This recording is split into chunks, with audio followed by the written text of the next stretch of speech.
of one single moment for the community that I am part of, right? Oh my! I've been absolutely mortified by an extension of sorts for a single moment that happens in One Piece. I mean... And thus, the day of reckoning finally came. Oh!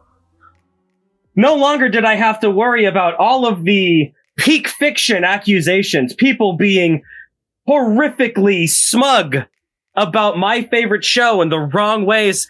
I didn't have to worry anymore about that being only leveled towards the much more niche manga community. No. Gear 5th has been spread to the world. The entire anime community now knows that Luffy becomes a sillier rubber boy. Looney Tunes, Tom and Jerry. And honestly, I'm a bit underwhelmed with the reception. Oh, well, yeah. Not a lot's been going on. Yeah. Like, I thought that we were going to completely and utterly implode, right? I thought all the power scalers were just going to melt. I thought for sure that, like, it's on Crunchyroll right now. It's got subs, right? Yeah. It's out there.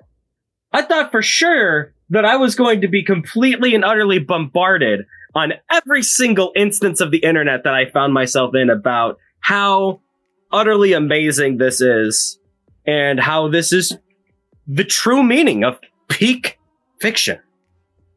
It did break Crunchyroll, though. Yeah, but everything breaks Crunchyroll. It's a terrible system. But it broke 9 Anime, which is a site that doesn't exist. It broke everything. I was about to say, yeah.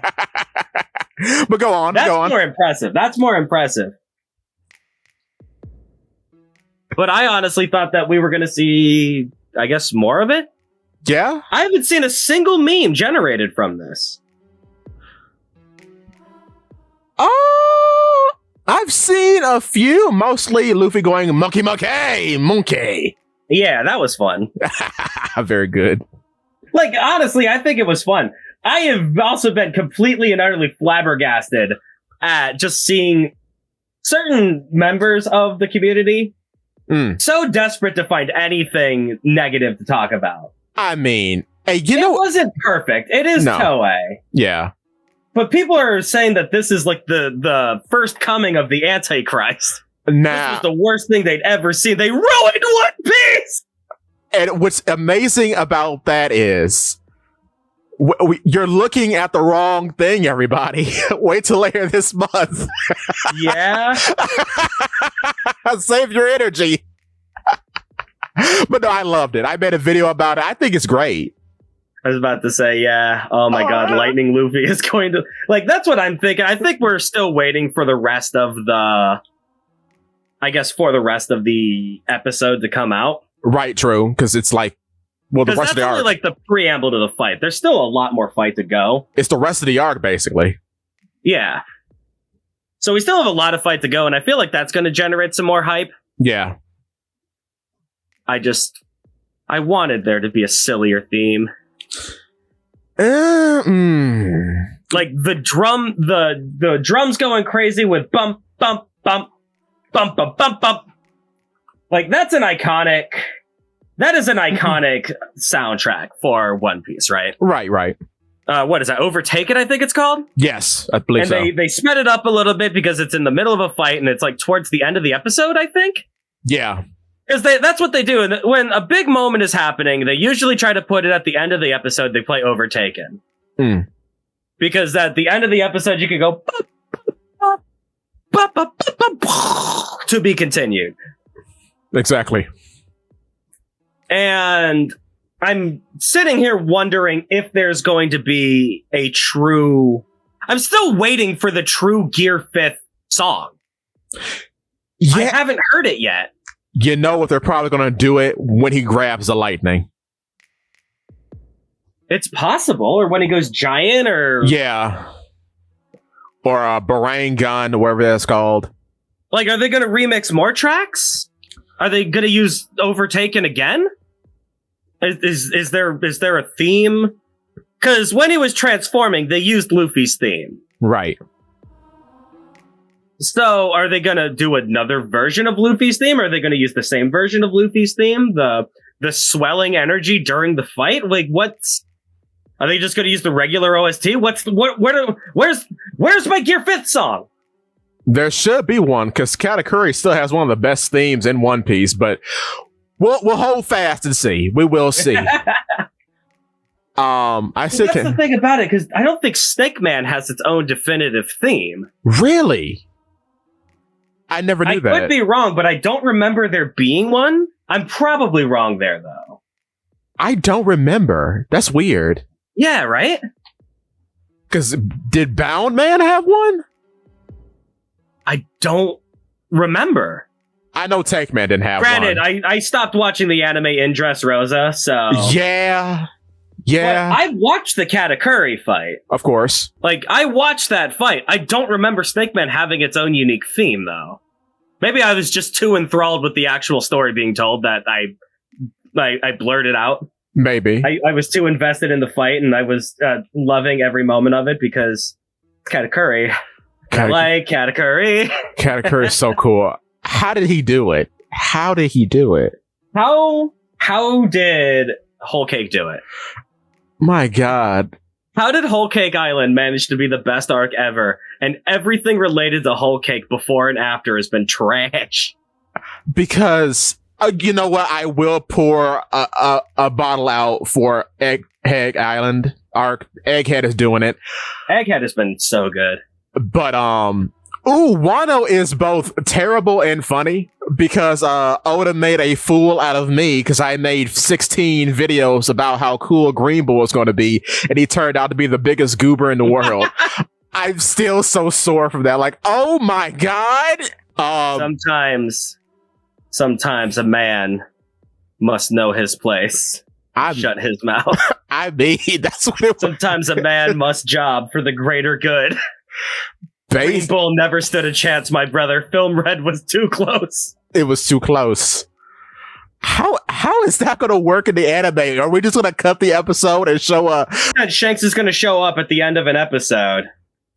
Yeah, and there's going to be. And then he's going to leave. And then there'll be a commercial for the DVD sales of Film Red. I love the fact that they promoted Film Red. That is the funniest thing. It's so funny. In the world. Because the only reason half of the people who went to see Film Red went to see it is because they heard that Gear 5th was in it for that one glorious millisecond. Basically. Where they used it incorrectly. I will never forgive them for that. But Zakk, Gear 5th is Super Saiyan. Yeah, it's like Super Saiyan. It makes Luffy punch hard. That's how it works.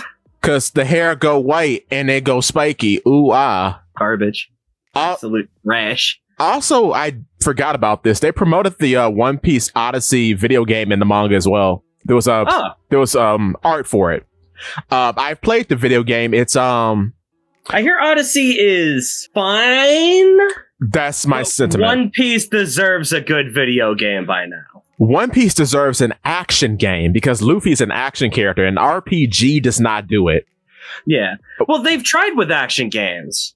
World Seeker was supposed to be the definitive One Piece experience. World Seeker's pretty good, though. I've not played it, but I've seen it. Go on. World Seeker needs a little bit more time in the oven. Yeah.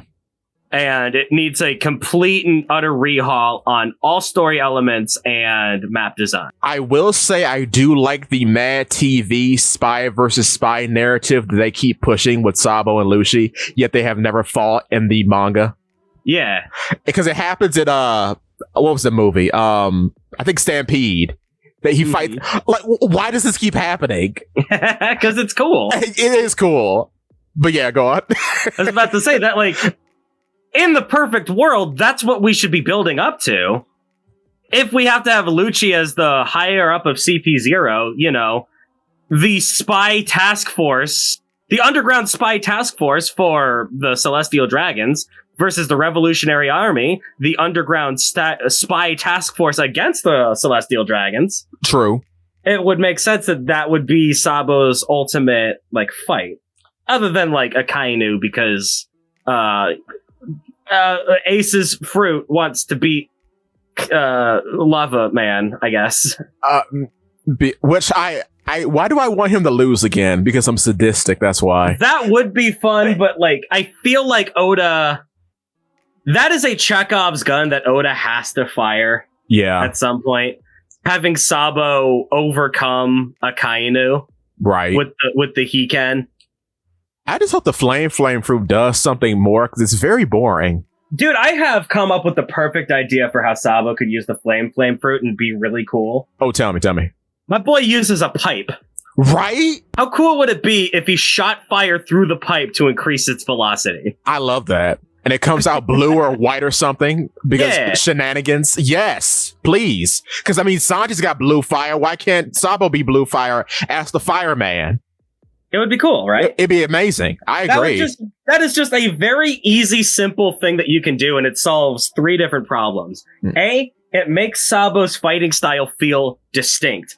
B, it makes the Mera Mera feel like it has many more uses. C, it makes Sabo make sense as to why he keeps that pipe. Exactly. Also, they've kind of got the revolutionaries as a whole kind of have like this industrial revolution theme going on. Yeah. So yeah, that makes sense. Like pipe metalwork. I love it. Fantastic. It's so easy. It is. One move that does that makes Sabo an actual character. At least mechanically. Yeah. Well, in terms of actual, does he do anything? I'm trying. Where are his characteristics? I just thought about that. Yeah, like that's kind of the thing about a lot of characters in general. Sabo doesn't really have a gag. No. He's kind of a lot like Jinbei in that regard, where he doesn't really have that one piece defining characteristic that like really elevates him. Yeah, which is, well, weirder for one versus him, but yeah, I agree. And we can't have a character just be stoic or nice. Because we already have Zoro and Sanji.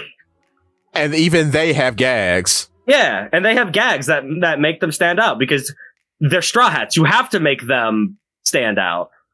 Or else you can't sell merch of them. Right. And then, at least with now Law, we can just put him in a breadbasket and everyone laughs. Yeah. Like, Jinbei is the one Straw Hat where it's kind of odd because a lot of like the more stoic characters in One Piece, they've gotten their gags over time. Yeah, or very early.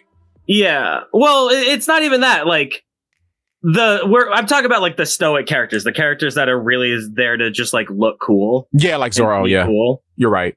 The last character that we got in the crew that was Robin. Right. And over time, even Robin got her gags, where she's got like the mind of a child, but she's also really dark and morbid. Exactly. We didn't start getting that until like Punk Hazard.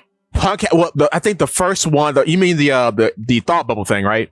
The thought bubble gag, yeah. That's actually in Thriller Bark. Okay. Where Kuma shows up, because Kuma says... We didn't get that until like 5 arcs after she joined. True, yes. The best thing about the newest characters that we have is that we don't need time to really build them up, to build up their gags. Yeah. Because the characters we've gotten since then are Frankie and Brooke. Who are a gag a minute. Yeah, who are arguably the 2 most liveliest characters in the show. Yes, and I love them both dearly. I want them to be my brothers, please. Mm-hmm. Brooke is my favorite Straw Hat. Oh my god. Like, that's kind of the problem that's the issue with Jinbei, is that he needs time to cook. Yeah.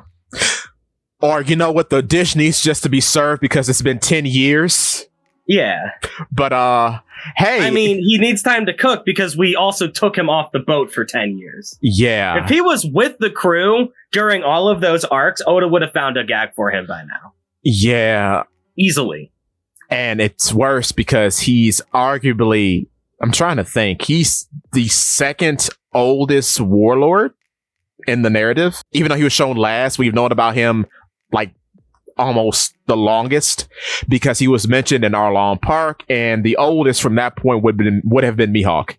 Yeah. Which is crazy, but there's going to be a movie I'm making about Jinbei. So stay tuned. The Jinbei movie. A movie or a hit piece? a hit piece that will be an interesting one that no one ever talks about. Like the conversation we have had here, you would be surprised. It does not exist on the internet.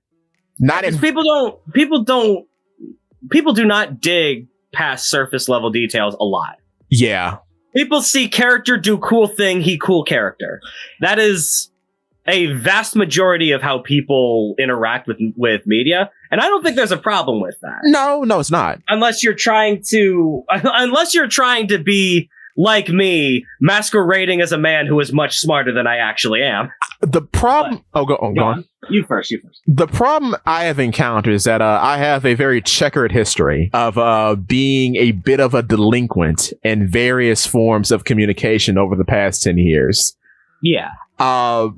When I bring these things to people's attention, I am met with a NPC-like psychosis. Where it's people giving you pretty much pre-recorded dialogue every time you try to bring something up. Exactly. And I present, and the thing is, because I come from a terrible site called the Naruto Fan Forum. I was one of those guys back in the day. And the big thing about that is you bring up manga panels when you're trying to make an argument, right? You bring up proof. I have done that to hundreds of people now at this time. At the same time, I get the same answer. Some person on Reddit, I remember talking to one point, which I know going on Reddit, first mistake. Man, Reddit Sephiroth. No, I forgot that was your name. Oh no! This is the call out for me. I inspired this. Oh no! Oh yeah! But no, there have been several a person on Reddit, one of them claiming to be an author, a person who writes, and they will have a unique perspective. I present them all this evidence, right? I go step by step, being as clear as possible as to why I think the things I think about Jinbei. I am given the most weirdly pre-recorded answer in history, like, oh well, there's just not enough time to develop him yet. And I'm like, I just sat here and compared. Oh, no, and I just gave you that response as well. No, I haven't had the detailed conversation with you, and yeah, to be fair, I haven't presented all the evidence to you. The problem is, and I'll present this in even more detailed format way later. Stay tuned. But the difference, like with Brooke and with Jinbei, right? With Jinbei, we get a lot of preamble. There is a ton. There is lore about Jinbei. The problem is that when we have to pull the trigger, right? We make him a character, which that's interesting that I would say that, seeing as how what Arlong did to Belmera. But anyway, when we pull the trigger on him as a character. Oh, I get it. Okay. Yeah. When we get to Fishman Island and we get his backstory, he is not the main character of his backstory. Everybody else is important. Some characters way more than others, which stay tuned for that. If you've been looking at the channel, you know who my favorite character is out of Flashback. But anyway, it's weird because you expect him to be the main character of his story, and he's not. And then you come to certain discords where you explain this to other people, and they tell you that Fishman Karate makes you steer a ship well. Which no. Fishman's strength helps. And I explained this to several people time and time again. And I met with like, well, Odo just assumed that you would think that Fishman Karate will help you steer a ship. I'm like, brother. No, it's the fact that Jinbei has been sailing for longer than most of the Straw Hats have been alive. Yeah. Like, if Fishman could see the ocean currents, why on earth would Arlong need a sea chart? That's the same exact argument. Why would he then enslave a little girl to make sea charts for him? And people says, well, was it to make money? And then people are like, was he selling sea charts of one island? And then people will, What all was Nami charting that she would have to do that stuff day in and day out? I guess places that because they never took Nami out onto a ship. Never. I mean, she sat in a room, quote unquote, drawing maps. What maps? Where? Now I say I gotta go research that again. That's very. But even like, What did somebody say to me that was a complete lie? They were saying like Hachi knew the sea current. That's how he made those guys crash during the Arlong Park arc. And I'm like, no, he read the sea chart. Arlong even mentions like, oh, those sea charts come in handy. Sea charts are invaluable. Sha ha ha ha. Yeah. And I'm just like, I mean, yeah, in that case, yeah, he did know the currents because he had good intel. Exactly. And then here's the kicker. If every fisherman was a good helmsman, Fishman Island would be the equivalent of Water 7. Like how everyone goes to Water 7 for a good ship, right? You would go to Fishman Island for a good helmsman because Fishman Island is the next stop before you get to the new world. So you would need a new helmsman to navigate the new waters of the new world. If Fishman Island, well, if all fishermen were good helmsmen, what would be the point to having a Fishman Island? Huh. Wouldn't you want something like the Quarian fleet from Mass Effect? Wouldn't you want like a big, gigantic, nomadic fleet of fishermen sailing upon the ocean blue? Huh.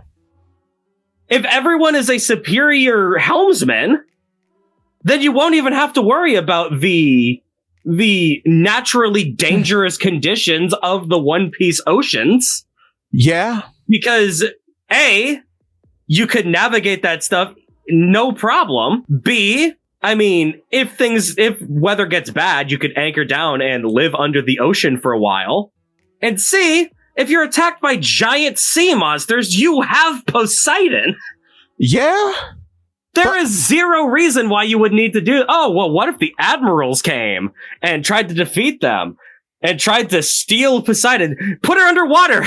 They can't get her that way.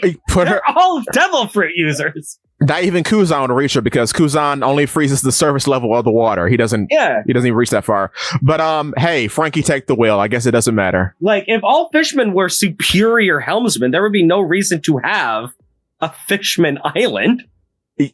Yeah, but it would be so much cooler to have them be a giant nomadic fleet. That would be sick as hell. It would be. And then, this may be dodgy, but I always thought the Fishman racism plot was kind of bull a little bit. Especially when it comes to pirates, because we've seen many pirates, and I mean many pirates, have fishmen and half fishmen people on their crews. Where is the racism for the townspeople? In terms of townspeople, have we seen a fishman in what do you call East Blue? It's just East Blue, right? It's just East Blue. There's a half fishman person in the East Blue in Logtown selling fish. Is he troubled with the depths of racism? No, he's just selling his fish. His name is Sappy. So over like the past 10 years, people have been telling me that this would be an extremely high detailed plot point if Jinbei became a Straw Hat, and I'm still waiting for that. We have Who's Who talking off at the mouth, which is basically just smack talk because Jinbei is an enemy, trying to uproot his captain's claim to fame of being king of the pirates. Of course you will talk smack to Jinbei. What are you on? It becomes preposterous. It feels as though I'm talking to people masquerading as people. It's okay. I'm too hot. Go on. I was about to say, we have a problem with Jinbei.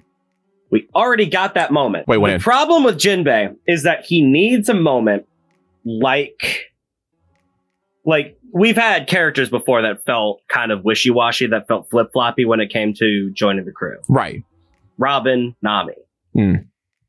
And each of them got a moment to really cement that they need the crew as much as the crew need him.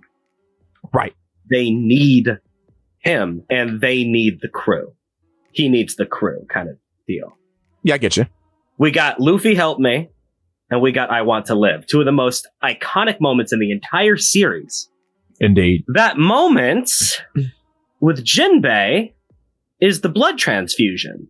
It is. And then he decided to hang out with Big Mom for a decade. So we need another moment like that, but it's already been, I guess, watered down. It's already been flattened by the fact that, well, we already got that moment. So what do we do? And he's never inducted into the crew properly. He didn't put his foot on a barrel. No. And yelled his dream to the sky. What is his dream, Zakk? What is his dream? What is it? And can it be accomplished by going on a journey? Was it what Otahime wanted? Maybe it is, but I mean, because she got what she wanted. They were at the reverie, and which had nothing to do with Jinbei. And nothing to do with him. It had everything to do with somebody else who may join the crew later, who has blue hair, but we won't talk about that. Yeah. She's not joining. I'm sorry. Don't tell me that here. She's not. Don't give me that. No. Oh wait, no. I was thinking of a different character with blue hair. Wait, does she? Wait, what are you talking about? Oh wait, no. She has white hair. I was thinking about Yamato. She's got blue highlights. I'm close. Yeah. I was talking about Nefertiti D. Vivi. Yeah, Vivi's probably at least honorary. I think it'd be cool for her to join the crew. I would prefer if no one else joined the crew. Well, you know what? I agree with that sentiment. I think we should run it back one if you ask me. But I'm being... Dude, we could run it back 5. Oh my god, Zakk, no! What is the best arc since the time skip? Whole cake. The one where we had how many crew members? Don't do this to me on here. Oh my god. 5? Brother. Yeah. We need to be able to focus a little bit harder on the crew, but we can't because there's too many of them. We can't even give Frankie more than 1 panel a week in his year. Oh my god. Yeah. Frankie has had 2 conversations with his captain since the time skip? Yeah, well, he met Vegapunk. Okay. Did that do anything? I have no weapons of argument here. Oh Lord. No, it did not. Oh man. This sucks. If you cut out the arc where we only had 5 Straw Hats to focus on, what's Brook done? But that's the beauty of it. We had 5 Straw Hats, so we got to focus on him, and he got a great moment. He got the style on Big Mom. He got to outsmart Big Mom. He got that poneglyph. He got a conversation with our captain. He was goated for at least a moment. I love Brook and Whole Cake. Oh my god. The best Frankie moment that we've gotten, and the best stop moment that we've gotten, was the one where it was after we cut the other 5 members from the arc. Oh. Dressrosa, the second half of it, only had 5 Straw Hats. Why does this feel so bad? And it was pretty cool. It does, yeah. I have hope for the future in which things will be balanced. I'm just saying that we cannot do things the way that we did it in Wano. Yeah, no, Wano I have no excuse for. But without convenient excuses to get every Straw Hat out of the picture, like we did with Dressrosa and Whole Cake, we can't do that. Yeah. We have to have all 10 Straw Hats in every arc, which means that every Straw Hat needs a moment, which means that every arc is going to be at least 20 chapters too long. I have faith that maybe, because I will say this, which this is a poor excuse. It's at least not like, say, other series in which you have 20 characters at the jump. Yeah. And then none of those, and then the cast is not 20, it's really 3. Mm-hmm. At least it's not like that, though it's felt like that at some points. Egghead should have been. It should have been who? Obviously, you need Luffy. Frankie, Usopp. Luffy, Frankie, Usopp, Chopper, Sanji? Yeah, because Sanji is related to Judge, who's related to Vegapunk, yeah. You get one of the Monster Trio in there, because you need that for everyone. Right. And then you can also throw in Jinbei, so we can have 6 characters. Right, because Jinbei needs to be developed, which he still hasn't. He needs to be developed because this is the first arc with him as a true Straw Hat, so you have to put him in. Yeah. Could you imagine how much work we could get done with those guys? But then, we wouldn't have Booba on the screen. Yeah. Except we would. Oh, my beautiful... Who else is joining us in this funny little arc? Who else would also get more screen time if we have to cut out all the other Booba from the arc? Bonnie baby. Oh, I love Bonnie so much. You know, so yeah, we would have like 7 core characters to focus on, and then Vegapunk and the 5 satellites. Easy piece. Like, there's a lot of things that we can do. The problem is that if we have to try and focus on all 10 Straw Hats, it muddies up the narrative because every Straw Hat is not going to have use in every arc. That's true. But I want a certified Usopp moment in an arc where that Usopp is in. Because those are my favorite moments of the series. I have high hopes for Elbaf. Oh my god. Elbaf can... Usopp, please. Elbaf can... Usopp, please! By all right, it should be Usopp and Robin throughout the entirety of that arc. Yeah, kill the rest of the crew. Only Usopp and Robin. They're the only two allowed on Elbaf. I don't care. Everyone else is doing a mission for Shanks. I hate... You made me hate Shanks. I'm sorry.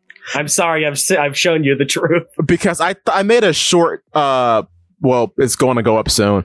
You know what's very interesting about Shanks? Who is he? A Figureland? Yeah, I mean, other than that, who is Lucky Roo? Who is Yasop? Who is Ben Beckman? Who is Hanzo? We don't know these people.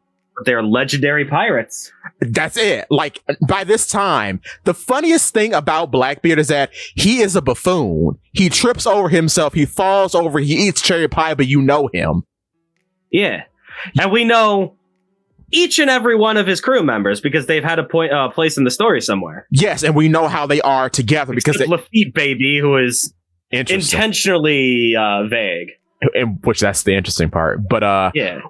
Even Lafitte, we see he's always about getting the bag for Blackbeard because he gets Blackbeard into the warlord spot. When Kuzan shows up, he's like, hey, Captain, we could just kill this dude and get the chili fruit. Come on, bruh. And Blackbeard's like, what is you talking about? And then Kuzan retaliates. That is the best scene.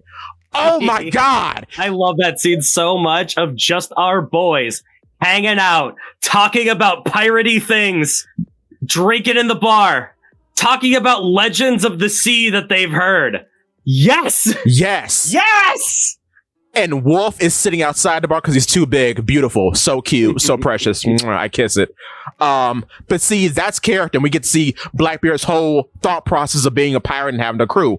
Buggy and the Cross Guild cannot be touched. They're all perfect. They're all shining boys. We know them in depth. Each had an arc dedicated to them. Each one. And I love how Mihawk is no longer a Dragon Ball Z character because of Perona and Zoro. He is dad. He is Vampire Dad. He has become One Piece. He is One Piece.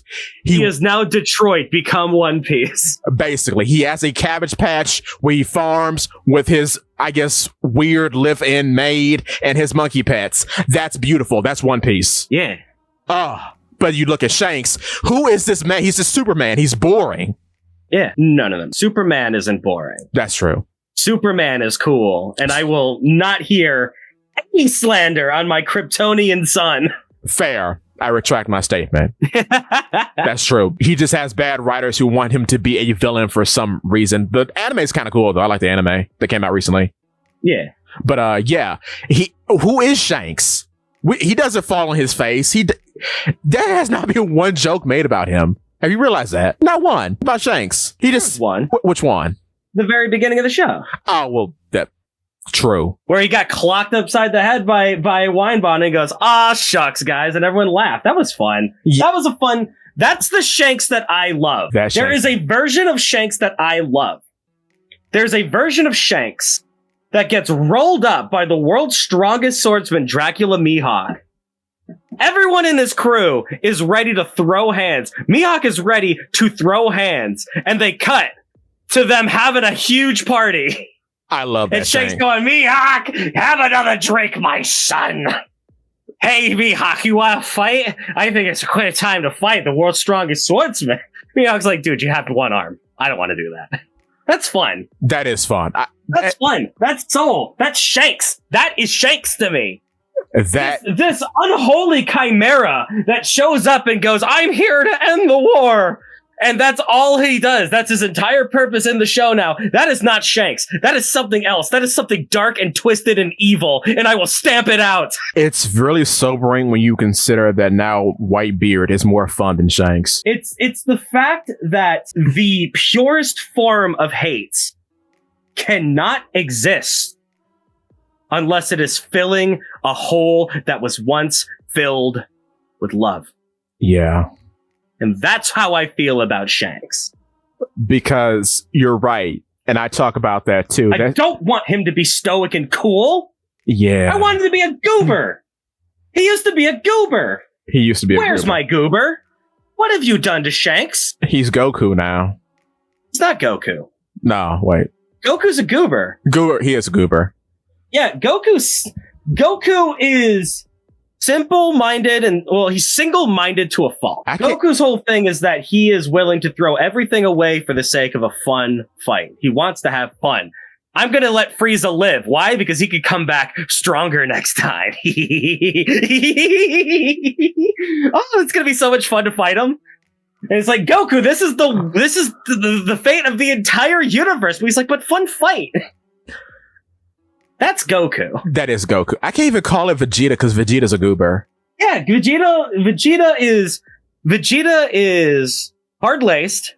He's stoic. He's cruel. He's mean. But he also wears a pink shirt. He puts on an apron. He cooks and he does chores and dishes sometimes. And he's a dad now. It's like, that took time for Vegeta to get there. But, you know, he feels like a character now. Piccolo's a dad. Piccolo is the best character in Dragon Ball. He is. Easily. He is. And he is. I heard this really interesting take on TikTok once. Vegeta turns to Piccolo when he's about to kill himself against Majin Buu. And he's like, will I find that fool Kakarot in like Valhalla or after? And he's like, not where you're going, idiot. Now you're going, idiot. And you know why he says that? Because he himself is Demon King Piccolo, or at least Demon King Piccolo Jr. So he's going to the same spot. Who becomes the king of hell in a non-canon material. Yes. Oh, it's so good. I do like Dragon Ball. But to your point, what have you been seeing in the community, Zakk, recently? Because of Gear 5. I have seen a great injustice happening upon the world. I have seen so many things in my life. Things that are good. Things that are bad. Everybody wants to have this ego measuring contest right now. Because Gear 5 is out, right? Everybody wants to prove my thing is the best. My thing is the most iconic. People have been doing this with One Piece for a long time. I remember seeing this post somewhere. I think my brother shared it to me because he's on Twitter and I'm not, and I don't care about Twitter. But fair. He showed me this post that said it was right after the Hold'em fight, I believe. Okay. And this guy went out and said, Red Rock is the most iconic move in anime. Oh, dear Lord. It's like, diggity dog, my mom knows what a Kamehameha is. Like, come on. But once again, we have to go into this measuring contest. We have to go into, well, my show is better than your show. So, of course, we get people going in, and we have the Boruto guys have come out going, oh, get ratio Boruto, and a lot of people watching it. He's like, yeah, it's Naruto. It's gigantic worldwide. Boruto is horrible, and people are still watching it. That's how much people adore Naruto. Oh, you mean Boruto's dad? I got confused. Exactly. So people are like, oh, dude, Boruto is best character ever. No, he's not. Boruto is exactly what I think of when people say, I don't like Superman, he's boring. Yeah. That's fair. Yeah. I saw somebody post this thing about, remember that moment where Luffy lost all of his crew members and he had a breakdown about it because he couldn't protect them? He couldn't save them for the first time in the series? Yeah, one of the best moments in One Piece, yes. Yeah, one of the best moments in One Piece. They're like, oh, this is what happens when Luffy loses just his crew. And this is what happens when Boruto loses everything. And it's Boruto being cocky going, Boruto Uzumaki, and I'm gonna beat up all the bad guys. Which, that's so interesting. It's lame. It's interesting, too, because you have to understand how scary Kuma is. Well, it's just the fact is, like, people look to Boruto for wish fulfillment. That's the only purpose of his character. Yeah. He's the bestest, brightest, most special boy of all time, and he sucks because of it. Yeah. Because he's the most Gary Stu character I've ever seen in my life. I hate Boruto. I hate what he's done to my favorite show, but we have all of this kind of these measuring contests. Right. Especially now between two great forces in the world. The Ultra Instinct gods and the Gear 5th lads going to bat for one another. Who is the most iconic? But I cannot believe that I see a great injustice right before me, because I've recently caught up on a new manga. I've recently caught up on the latest chapter of something else, also being published in Shonen Jump. A moment that is the most iconic, defining moment of all time in all of media. It is the coolest, greatest, most special, most awesome, just the best thing that has ever happened, ever. Oh. PW, I need to introduce you to a man who needs no introduction. I need to introduce you to the best thing ever. I'm about to DM you this picture. Oh my god. Ladies and gentlemen of the jury, it's Carmite, baby! Oh, this is amazing. Carmite!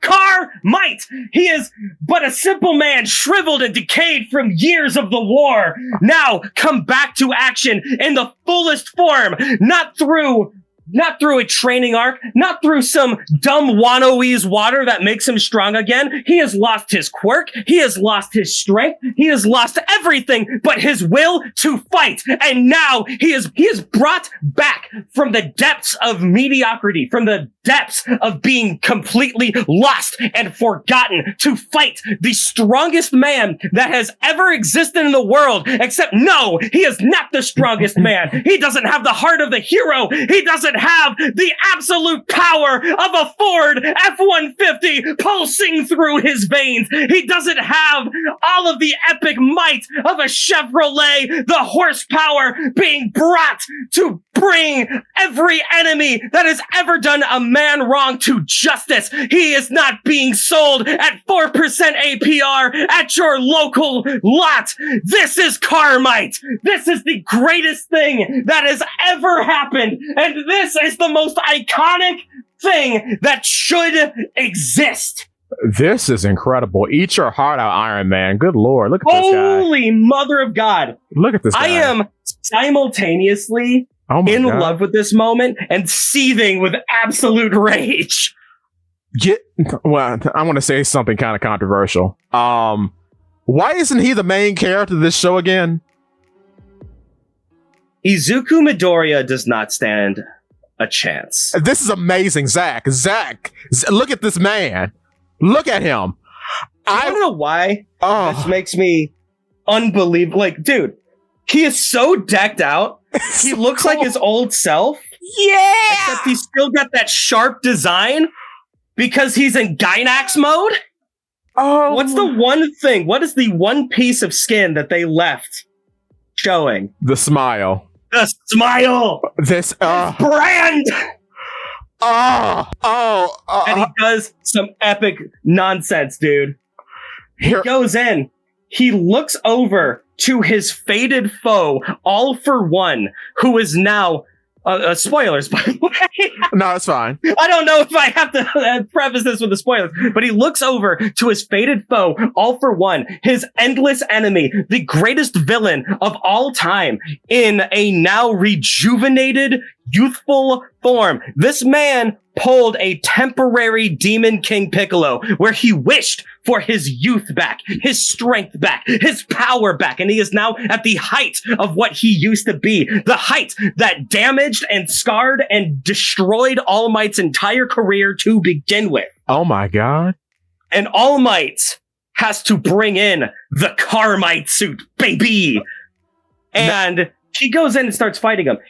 Everyone around him says, turn off the stream. Do not live stream this to the world. We're about to watch the slaughter of the world's most impactful hero. We're about to watch my hero be killed on screen. I can't bear to watch this. And that is something that every single member of the community said at once when All Might stood outside that Ford with a briefcase in hand, yelling, "I am here." This is no. Oh. Do you know what this man says? What? When 66% of his body armor is damaged after a single punch? Did you think that I would come here if I thought I was going to lose? Yes! You think I would ever enter a fight that I plan on losing? So he goes in and he starts naming off stats. He has fought this man so many times that he's like, dude, every single time we fight, you start with this very specific tactic where you throw out a very sloppy, long-ranged move, you weaken your foe, and you cause them to be weak enough so that you can run in and steal their quirk. Listen here, dummy! That only works for people who have quirks! Unlike me, who doesn't have one, I have an F-150 pulsing through these arms, baby! That's oh my God. And then he does an all-might kick. These two things are the two defining traits of Izuku Midoriya. Yes.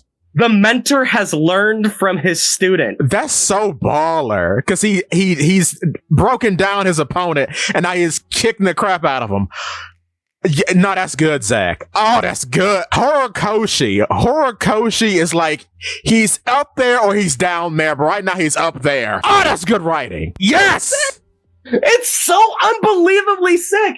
And this, you want to know why this fills me with absolute rage? Why? This is a character that is using smarts and guile. Yes. From studying his opponents and mimicking All Might using support robotic technology. This is what Izuku Midoriya should have been. Yes, he should have. From the very beginning of the show. He should have been this. That tactic only works on somebody with a quirk is a line that should have come out of Midoriya's mouth, out of Deku's mouth, out of our protagonist's mouth. This should be the most epic thing that has ever happened with our protagonist facing off against a great villain for the final time.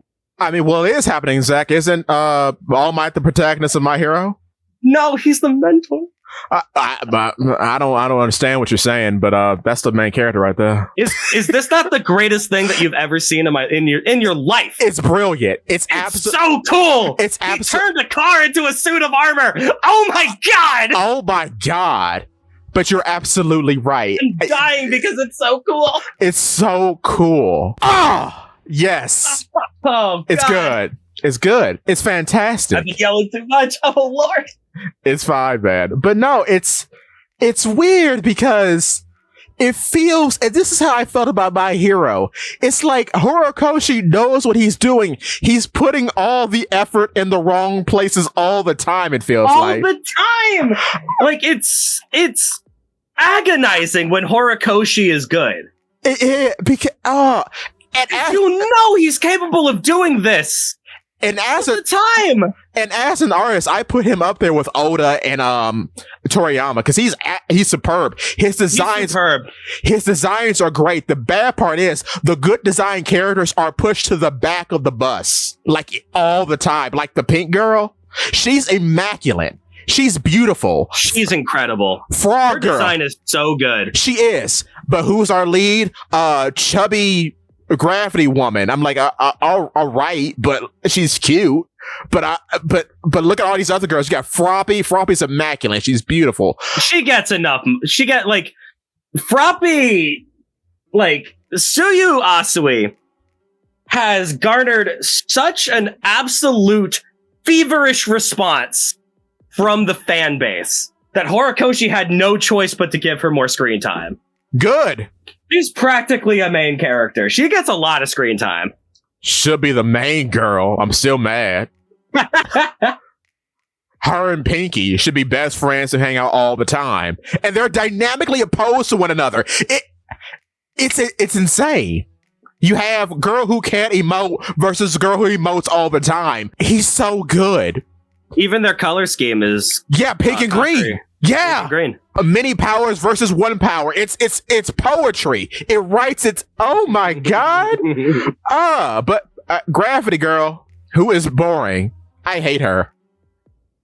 She's cute. She's cute. Her outfit's great. She's boring. Yeah.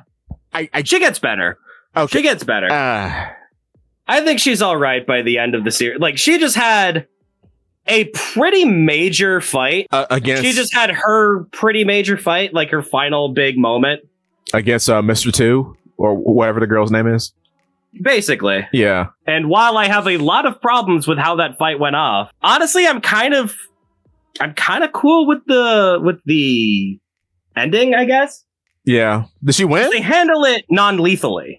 All right. Because gravity, like, reversing gravity is not really a power that is meant for physical damage. Right. She's a superhero. She's not supposed to be just punching dudes and killing them. True. She's supposed to be, like, using her powers to, like, offset falling buildings or helping people or, like, jet lifting people out of, like, rivers and, like, helping people out in situations. She's supposed to be able to, like, lift the guy up. And then, even though he's, like, real strong, he can't move because he's just floating around in air. Right. Cool. It's like a non-lethal kind of power. Yeah. Theoretically, yeah, you could lift a guy really high in the air, just drop him, then yeah, it's okay. Cool, I guess. Yeah. But no, they handle the fight non-lethally. That's cool. Like, they talk it out. And it's like, oh. And granted, she gets pretty much, like, Ochako pretty much gets killed by the end of the fight. Oh my god. Because while she was trying to handle the fight non-lethally, Hifumi Toga certainly wasn't. Does she still have the weird blood fetish thing? Yeah. Oh, that's her power. Never mind. Yeah. That's her power. But they kind of utilized it in a cool way because at the end of the fight, like, they come to terms with each other, be like, oh, it turns out I don't want to kill you. In fact, I think I'd rather find it preferable if you were alive. Ah. So Toga also uses her powers in a beneficial and cool way. Not a completely beneficial, non-lethal way. Interesting. Ochako is bleeding out. She's going to die. But Toga uses her knowledge of the human anatomy, of where blood goes in and comes out, with her quirk that lets you become someone else, and performs a blood transfusion. How cute and good. Right? And of course they had to do some stupid anime nonsense to ruin it all. It's not gross, is it? No, it's Toga going in saying, I'm going to give you a blood transfusion so that you can survive. And it's literally Ochako going, but if you give me all of your blood, you're going to die. And I'm like, what? Huh? That's not how that works, though, baby. What? Well, I mean... And she's like, I don't care. I'm a good guy now. Here's all of my blood. What? Why? Oh, Horikoshi. Oh. And then the next chapter was Carmite! That was Carmite, baby! Oh, well, that solves everything. Forget these losers. Carmite. Why? Why? He's so fascinating. He really is. Hurry, why? He's all over the place. Like, Tentacle Man is like the best character in the series.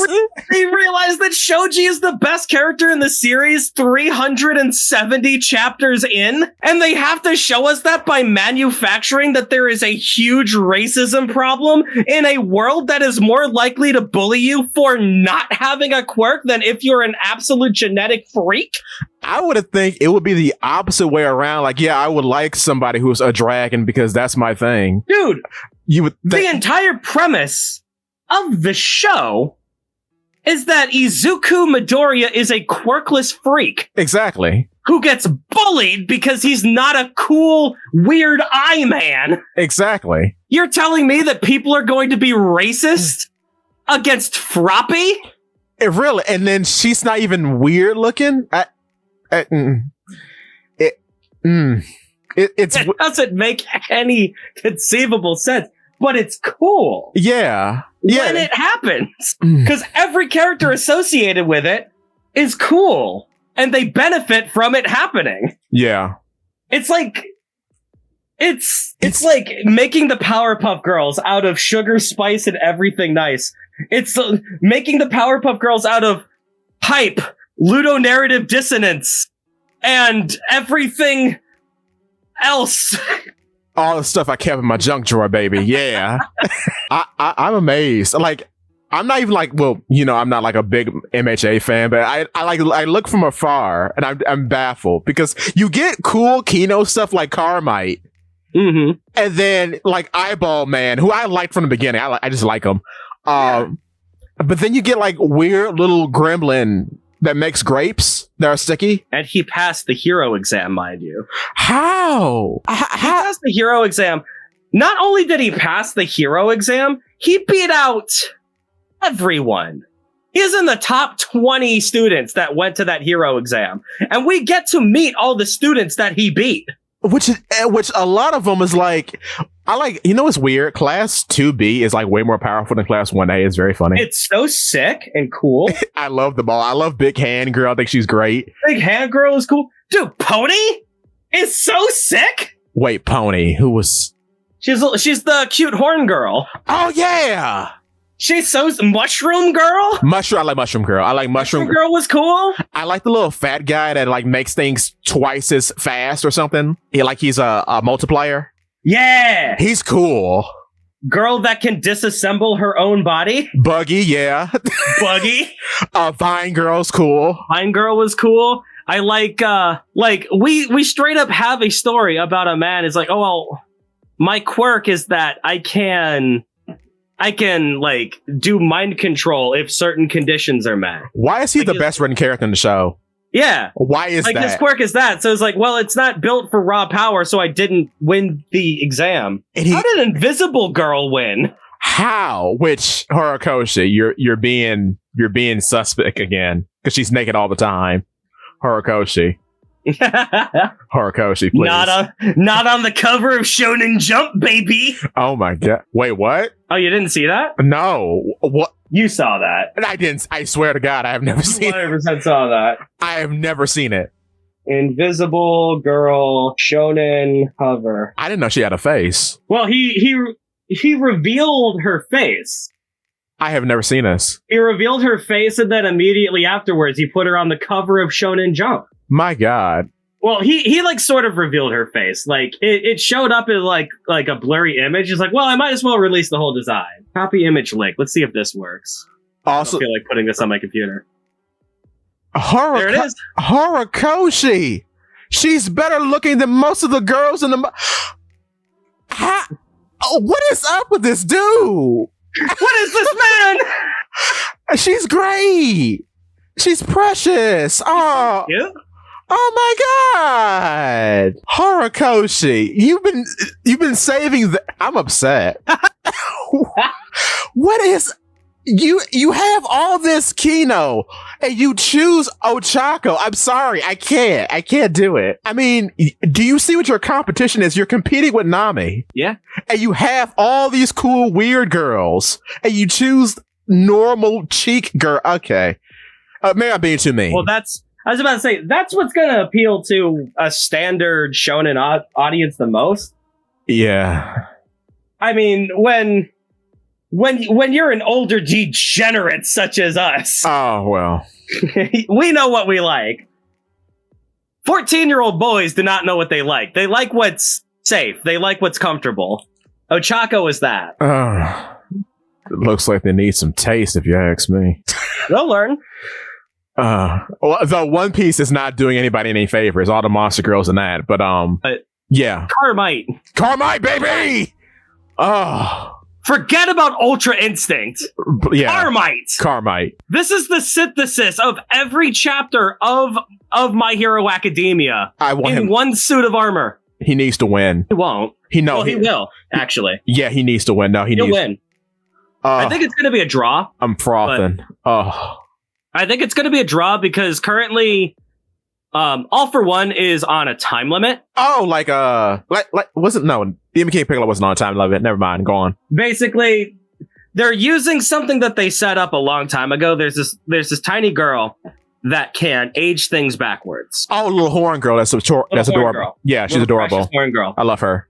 So basically, he fashioned a vial of her blood and a pure version of her quirk to endlessly age him back. So while he is in the peak of his strength right now, he is going to age backwards into nothing eventually. And then this has not been about beating him in a fight. It's about stalling him long enough so he doesn't kill Midoriya.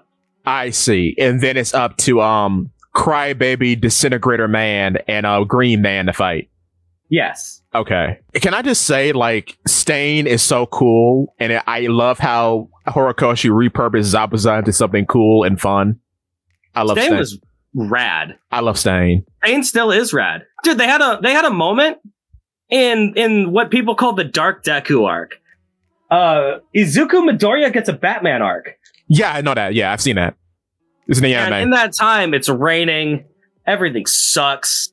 Like a bunch of villains just broke out of jail. AFO is about to take over the world. Deku is out there fighting every single day, wearing himself thin, about to get himself killed, basically. And All Might is just there going, "Hey, buddy, I got you some bento box lunch." And that looks so good. You want to take a break, dude, and sit down for a little bit and enjoy yourself and smile and laugh again with your hero, the guy that that you look up to, like your dad, basically. Yeah, Deku, you're a pretty great hero now. I've become a big fan of you. Like, sit down, come on, let's have a. Can't do that. I have to go fight. Bye. Oh man. And All Might, sad and dejected, just grabs his bento box and starts walking along the city, and he's looking out at the desolate city streets, the people living in their homes in fear because villains are running the streets. He's kind of caused this because he was so good at his job, like the streets being bustling and filled with people. Like, that was his victory. That was his fault. Right. That's what he did. Now he can't do that anymore.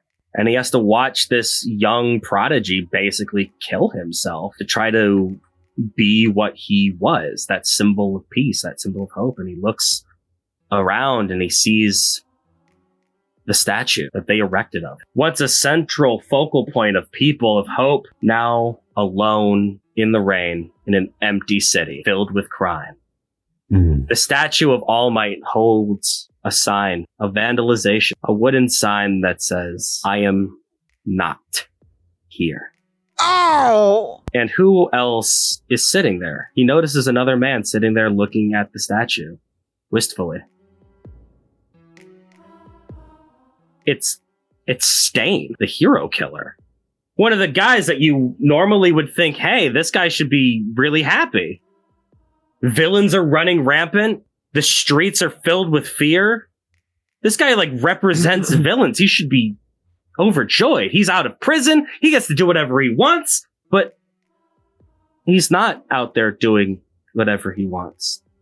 He's sitting there wistfully staring at a vandalized statue of his hero. And he turns over to All Might and says, "Things are a bit different now, aren't they? Since our age. I did all this villainy stuff because I wanted heroes to be more like you. I always felt like you were the guy who everyone should strive to be. And when I see people not being that, it makes me so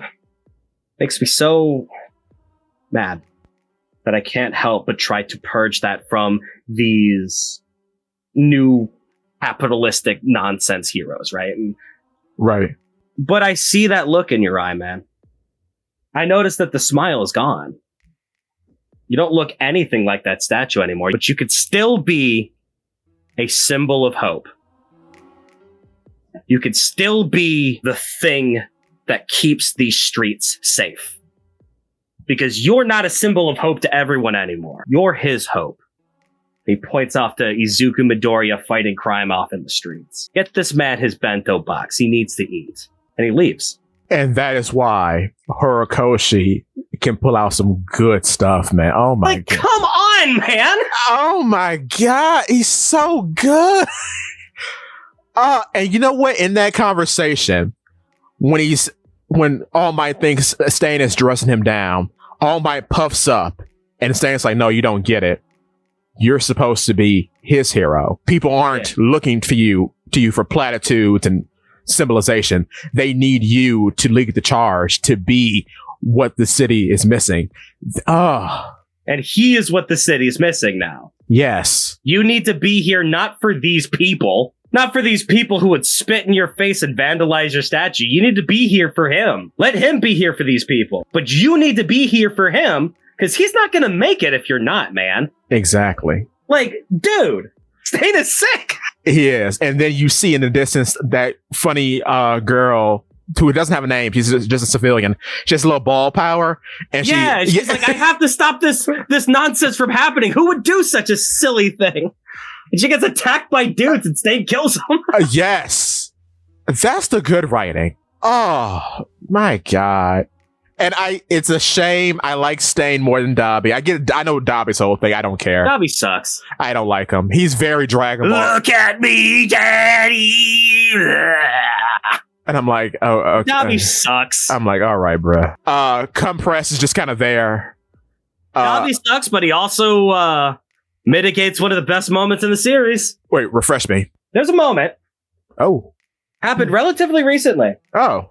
Endeavor was fighting Dobby, his son. Right. Who is basically murdering himself to kill his dad. Right. To get back at him. And he's basically using his intense firepower to create like an atom bomb. Oh. And Endeavor's like, welp, I caused this problem. I guess I should go ahead and finish it. Oh my. He grabs his son and he's about to launch himself into space so that they can explode together. Oh my God. And when he grabs Dobby, he notices something. He's like, wait a minute, this isn't right. Why is he so cold? Why isn't he exploding already? I thought I had less time than this. And he looks back and he sees his wife. Yo. With the ice powers. Yo. Freezing Dobby to keep him cold. And it's at this moment that Endeavor realized, I never needed to create a genetic freak. I never had to go in and create this perfect synthesis between cold and fire through weird genetic kid having. This was my answer right here. Two people, hot and cold, who can keep each other hot and cold. Horikoshi. This was my answer all along. It wasn't genetics, it was family. That's beautiful. Oh my God. Oh yes. Dude, I cried. I cried. How does he do this? And the best thing about that, no dialogue. Oh. Not a single word of dialogue. All you get is two panels. Oh, that's gorgeous. Two characters looking at each other in the eyes. And you just know. That's gorgeous. You just know. This was the answer that he was looking for all along. This was his key to becoming the best hero that he could ever be. But because of his pride, he could never do it. But now that he's gone through a whole character arc, he understands that never mattered. This matters. I would ask you something real quick. What's up? How did Horikoshi write a better Vegeta than Vegeta? It's seemingly preposterous. How did he do this? Because you're sitting here telling me this. I'm like, so you mean to tell me in one fell swoop you have passed Oda in doing this? You have surpassed Kishimoto in doing this. You are right up there with Toriyama in writing a character who has come from pride, who has come from the insanity of living in the shadow of a quote unquote clown. And you have surpassed all expectations, and you are here. You have arrived as a mangaka in your own right, delivering to the people a complete and realistic and relatable character. My God, how do you do this? How do you do this where the chapter before this was League of Legends, baby? Yeah, right, because the villain... Oh my... It's so baffling to me that he's capable of doing such human, heartfelt, amazing, long-form storytelling simultaneously mixed amongst so much asinine garbage. And then like straight up torture porn at some points, because why did you tear up Mariko? Like, I get the pressure in the situation. I'm not ignorant to it, but like... I think that's kind of necessary. Okay. Not really to the extent that he did it, but you have to show that you are really, really like showing... Like, the entire purpose of My Hero Academia is about a fallen hero and what it truly means to be that symbol of peace. Right. Because All Might carried everything on his shoulders exclusively, and every other hero has to fill in the void. Every other hero combined has to just put everything that they are on the line, maiming themselves, killing themselves, throwing themselves into great bouts of danger just to mimic a fraction of what All Might was capable of accomplishing by himself. And it's that's why Miriko loses her leg. Yeah. Miriko's limbs are her defining trait. She is a bunny-based quirk. She's really strong. She's really fast. She can jump really fast. Right. She can kick really, really hard. So we cut off her leg. What are we gonna do now? Hawks, another main hero. He's very fast. He's very swift. He's very dexterous. He has these big, giant wings that he can throw a bunch of feathers at people and use them for damage. Right, yeah. Burn off the wings. What are you going to do now? Exactly. Not to even mention everything that happens with Endeavor. Yeah. He gets humbled a lot. I will say that. Endeavor's lost an arm. Oh! Yeah. I didn't know that. Oh, wow. Yeah. You know Endeavor, this special move, the Heat Fist? Right, yeah. He has to make that out of fire now, and it's sick. Oh, that's cool. But all of these heroes, every hero, dude, what's his face? Night Eye died during the Shisaki arc. That's true. I hated that. I did not like that. Died. She died. She just died. In a real gruesome way, too. The anime doesn't help. She just gets swarmed. She's just dead. They just find her corpse. No, he. Glasses guy. Oh, wait. He's a glasses guy that was, I think Miriko's mentor. Oh, the All Might sidekick. All Might sidekick, yeah. Oh, I got him confused. My bad. He's dead. He's dead. That's true. That wasn't even a Nomu threat. That was something completely different.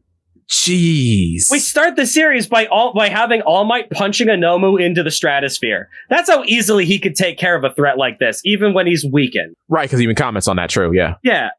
All of these other things that have happened are either a minor league, or like a league of villains doing that kind of thing, or a Nomu. Like, dude, it's... Jeez. Ugh. Yeah, it's gruesome. But that's what it takes to try to fill that hole that All Might left behind. To try to get those smiling civilians back into this rainy city. Yeah. While we wait for Midoriya to get better. Is it okay not to like Midoriya? Midoriya sucks. Yeah. Midoriya's the worst part of the show. Why people don't like My Hero Academia, because it has a flaccid protagonist. Because I'm going to be honest with you, if the story was okay, let's say we have the protagonist, right? We have Bakugo in the same role as Midoriya, right? Bakugo also sucks, but yeah. Yeah, he sucks, but like I can kind of see where he's coming from. But if he was like a snarky, like insufferable punk at the start, and you get a little bit about that where he's like constantly humbled and he like becomes a better person over time. That would have been a more interesting story, especially if you want to lead with somebody who has superpowers. The power of explosion is not a very popular ability, much like stretching in One Piece's case. You don't get a lot of explosion, guys. Like I think in American comics, geez, I can't even name a guy. It is so much better for everyone involved if Midoriya does not get All Might's powers. Yeah. I understand that you have this incredible moment where All Might holds out his hand and says, even you can be a hero. And Izuku realizes that his dream isn't dead. And he gets these powers and it's this wonderful moment. But the main villain of the show is a man who is completely and utterly obsessed with quirks. Exactly. Having it be defeated by a quirkless guy who has to defeat his enemies with guile and wit, while also putting himself in these really dangerous situations, while also trying to become All Might by studying him so much that he can do that. Suddenly you can have a moment where Midoriya is Carmite. And then you have... And that is a full synthesis of our protagonist. Yes. And all of the themes in the story. Yes. all coming to one single point. Matter of fact, the whole premise of All for One and One for All seemed like villain powers, if you ask me. Like these parasitic mutant gents that That's can... the point, yeah. Yeah, I mean, both of them, though. Both of them. So, like, even one becoming the protagonist's power seems like way off kilter to me. If No. you're... What? No. Okay. One for All, no. I don't believe that. But One for All was an offshoot of All for One. Right. One for All is All for One is about taking. It's about taking. It's about stealing. It's about taking what everyone else has and taking it for me. I want it. Give it to me. Give it to me. Right. I want everything in this world and I want it to be mine. Mine. Very, very selfish, very villainous kind of thing. The entire purpose of One for All is that the power doesn't work unless you give it to someone else. True. Wait, did you hear was this a retcon? Wait, there was a retcon about it. Like, about what? Like, the reason, if you have a quirk and you get One for All, you all die. All the quirks become stronger. You die, though. Every time it's passed on. You die. Like, if you have a quirk and you get it, you die. No. There's only two members of One for All that did not have a quirk when they got the power. Right. All Might and Midoriya. All Might and Midoriya. Right. All Might was just looking for a reasonable successor. He was going to give it to Mirio, funny phase man. Yes. Mickey Mouse. Yes. Tintin. Very good. Yeah, they were going to give it to him, but then a scrappy young lad rushed off to face danger despite the fact that it would kill him, all to save the life of a single civilian, and that's him. Yeah. That's my successor right there. Because that, like, in premise, it makes sense, though. But go on. You can't. The entire series is about filling that hole that All Might left behind. Right. And anime has this really funny thing where they try to be extra literal about their themes all the time. And it drives me crazy. Midoriya being a quirkless loser who learns how to be a hero with his own power is awesome. It is. It makes him interesting. Like, Midoriya can think of cool and unique ways to use this power that he has now, but it never feels like his power. No, because now he just has the quirks of 7 other schmucks. Yeah, and wait, can he rely on the experience of them? Because he talks to them, right? Because it's like oh, that's worse. Okay. And then getting flight is, especially in a world like this, much like in One Piece, flight is crazy to have. Because flight is stupid to have. Oh my goodness. Like, giving him the quirk in general was a mistake and dumb, and I don't like it. Giving him 6 more quirks is ridiculous. Especially when he's like, yo, but he could mix them up together and make cool combo attacks. Something that he's done exactly once in the entire series, and that's in the final battle. And then having, because this is also One Piece, premonition or prediction. Spider sense. Why did they give him spider sense? Why do that? And then you extend his range with Black Whip. What are you doing? And then it's the booster one, ain't it? Yeah. Where you can like boost any other shift, baby. Because we read One Piece. Thank you, No, it's not about reading One Piece. It's about making an epic allusion to Carmite. We knew in advance. Oh Lord, no. It's crazy, but I guess we've gotten all the way off topic. But what were we talking about? One Piece. Never heard of it. Never heard of it. I like Gear 5. I'm not going to say something ludicrous that it's better than Super Saiyan because that's sacrilegious. But I will say it is the Super Saiyan of this generation, and nothing comes close. Well, except for Carmite. Ultra Instinct. Ultra Instinct is good, but like it's the Super Saiyan of this generation. It became a meme, dude. Yeah, and then it's in another video game because Multiverses picked it up, and that's why we have Shaggy. It is a transformation that has extended past anime watchers. Yeah, and it's extended It past is ubiquitous with culture itself. and it's extended past Super Saiyan. It Gear kind of 5 has. is not going to do that. Nah, maybe in 10 more years, but no. Like, well, the big issue with One Piece is that One Piece never broke off in the West. Yeah, thanks for kids. Like, so it's never going to be as ubiquitous as Dragon Ball. Right, but hey, the 31st might change that, right? But I like One Piece. It's my favorite show, so I don't care. Right, exactly. I don't care what everyone else thinks about my show. I think it's great. I think it's fantastic. And while I do have some problems with how they implemented, because Hoei, Yeah, I have one big issue with how they implemented Gear 5th lay it on me. in the episode. And I like the sound effects that they used. I hate how they mixed them. Fair. There was this video going around in Twitter where they replaced all the sound effects with Ed, Ed, and Eddie. Oh, Lord. Yeah, And yeah. it was so good. It was so much better than it was with Toei's release. That's a shame. Oh, did you know that was a lie? That they got Warner Brothers to help animate it? Oh, really? That was never a thing, apparently. Huh. Which it's weird that they even propagated to as far as an extent that it did. But yeah, the episode was all right. If it felt like, if I wanted to be harsh about it, it felt like a weak opening to what is going to be the rest of the series. If that makes sense. Yeah. I like the things that we saw, but it didn't feel like how I felt when Gear 4th Bound Man came on.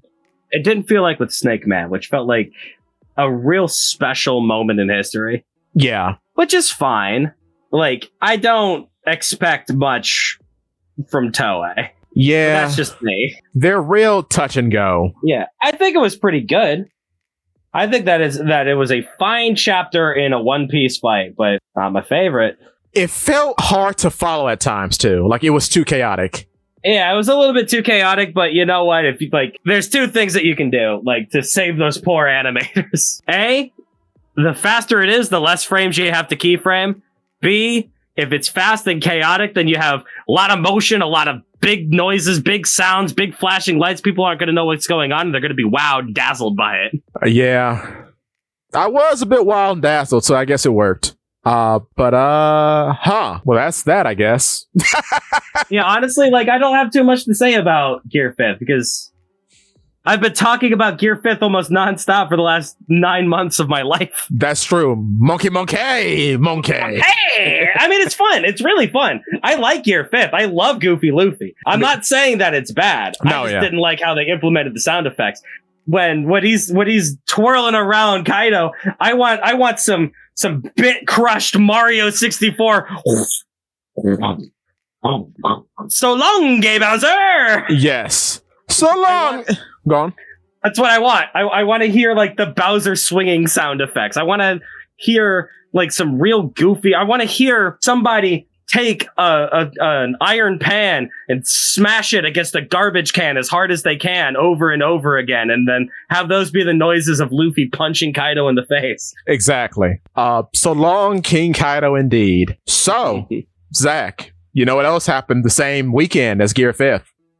What's up? Evo, baby! Evo, baby! I am so tremendously sad.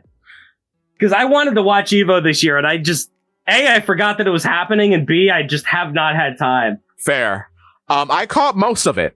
Oh, really? Yes, I got to catch most of it. Over Friday, Saturday, and Sunday. I got to watch a few streams because it was 7 Evo streams, so it was hard to keep up. Yeah. I watched King of Fighters. King of Fighters was immaculate. We got some DLC characters on deck that I am not familiar with. Do you know who Dulong is? Yes. He's in there now. He's coming. Nice.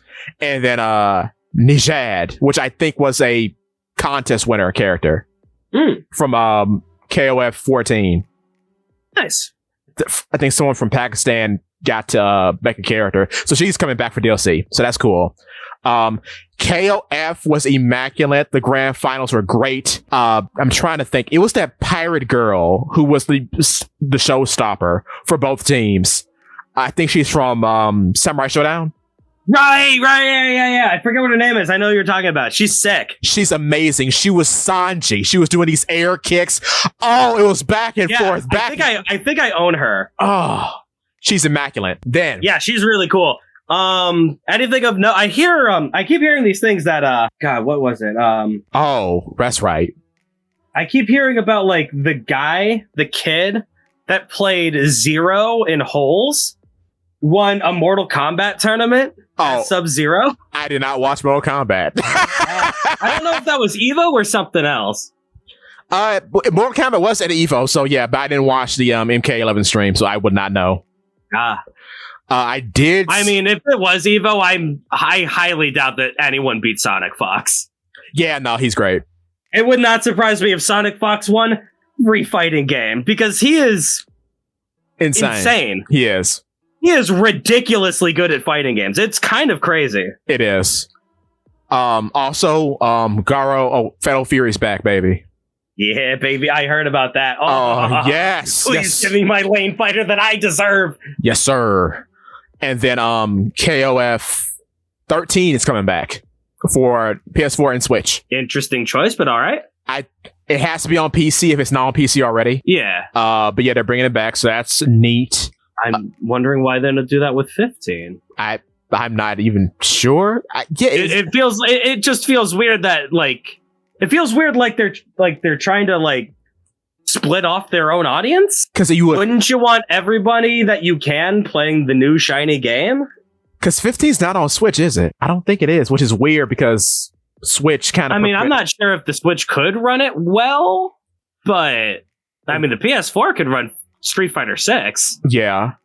So it should be able to run King of Fighters. Speaking of Street Fighter, that will be last. Is it still not happened yet? No, it's happened. I'm just going to get to it last because I have so much to say. Oh, I'm so salty I missed it. I'll have to watch the VODs later. It's immaculate. Let's see. Then we got some. What was it? Oh, I watched. What's the name? Oh, I watched DBZ. I watched Dragon Ball Fighters. Fighters was good. It got into a bit of a mirror match at the end, which sucked all the pickles. Yeah. Gogeta, Vegito, and 17 versus Gogeta, Vegito, and 17. What was funny is that USA won, baby! What? USA won! Incredible! USA won, took home the gold, and we beat France. A dude from France. I'm saying, it is not a real Dragon Ball FighterZ tournament unless Cell is in the finals. He was not. Because you cannot have a DBFZ tournament without the Cell yell. You need it! It's culture. He wasn't even in top 8. I don't know how the game has changed. I mean, it's changed a lot. They've nerfed Cell so much. Frieza was in top 8, which was weird.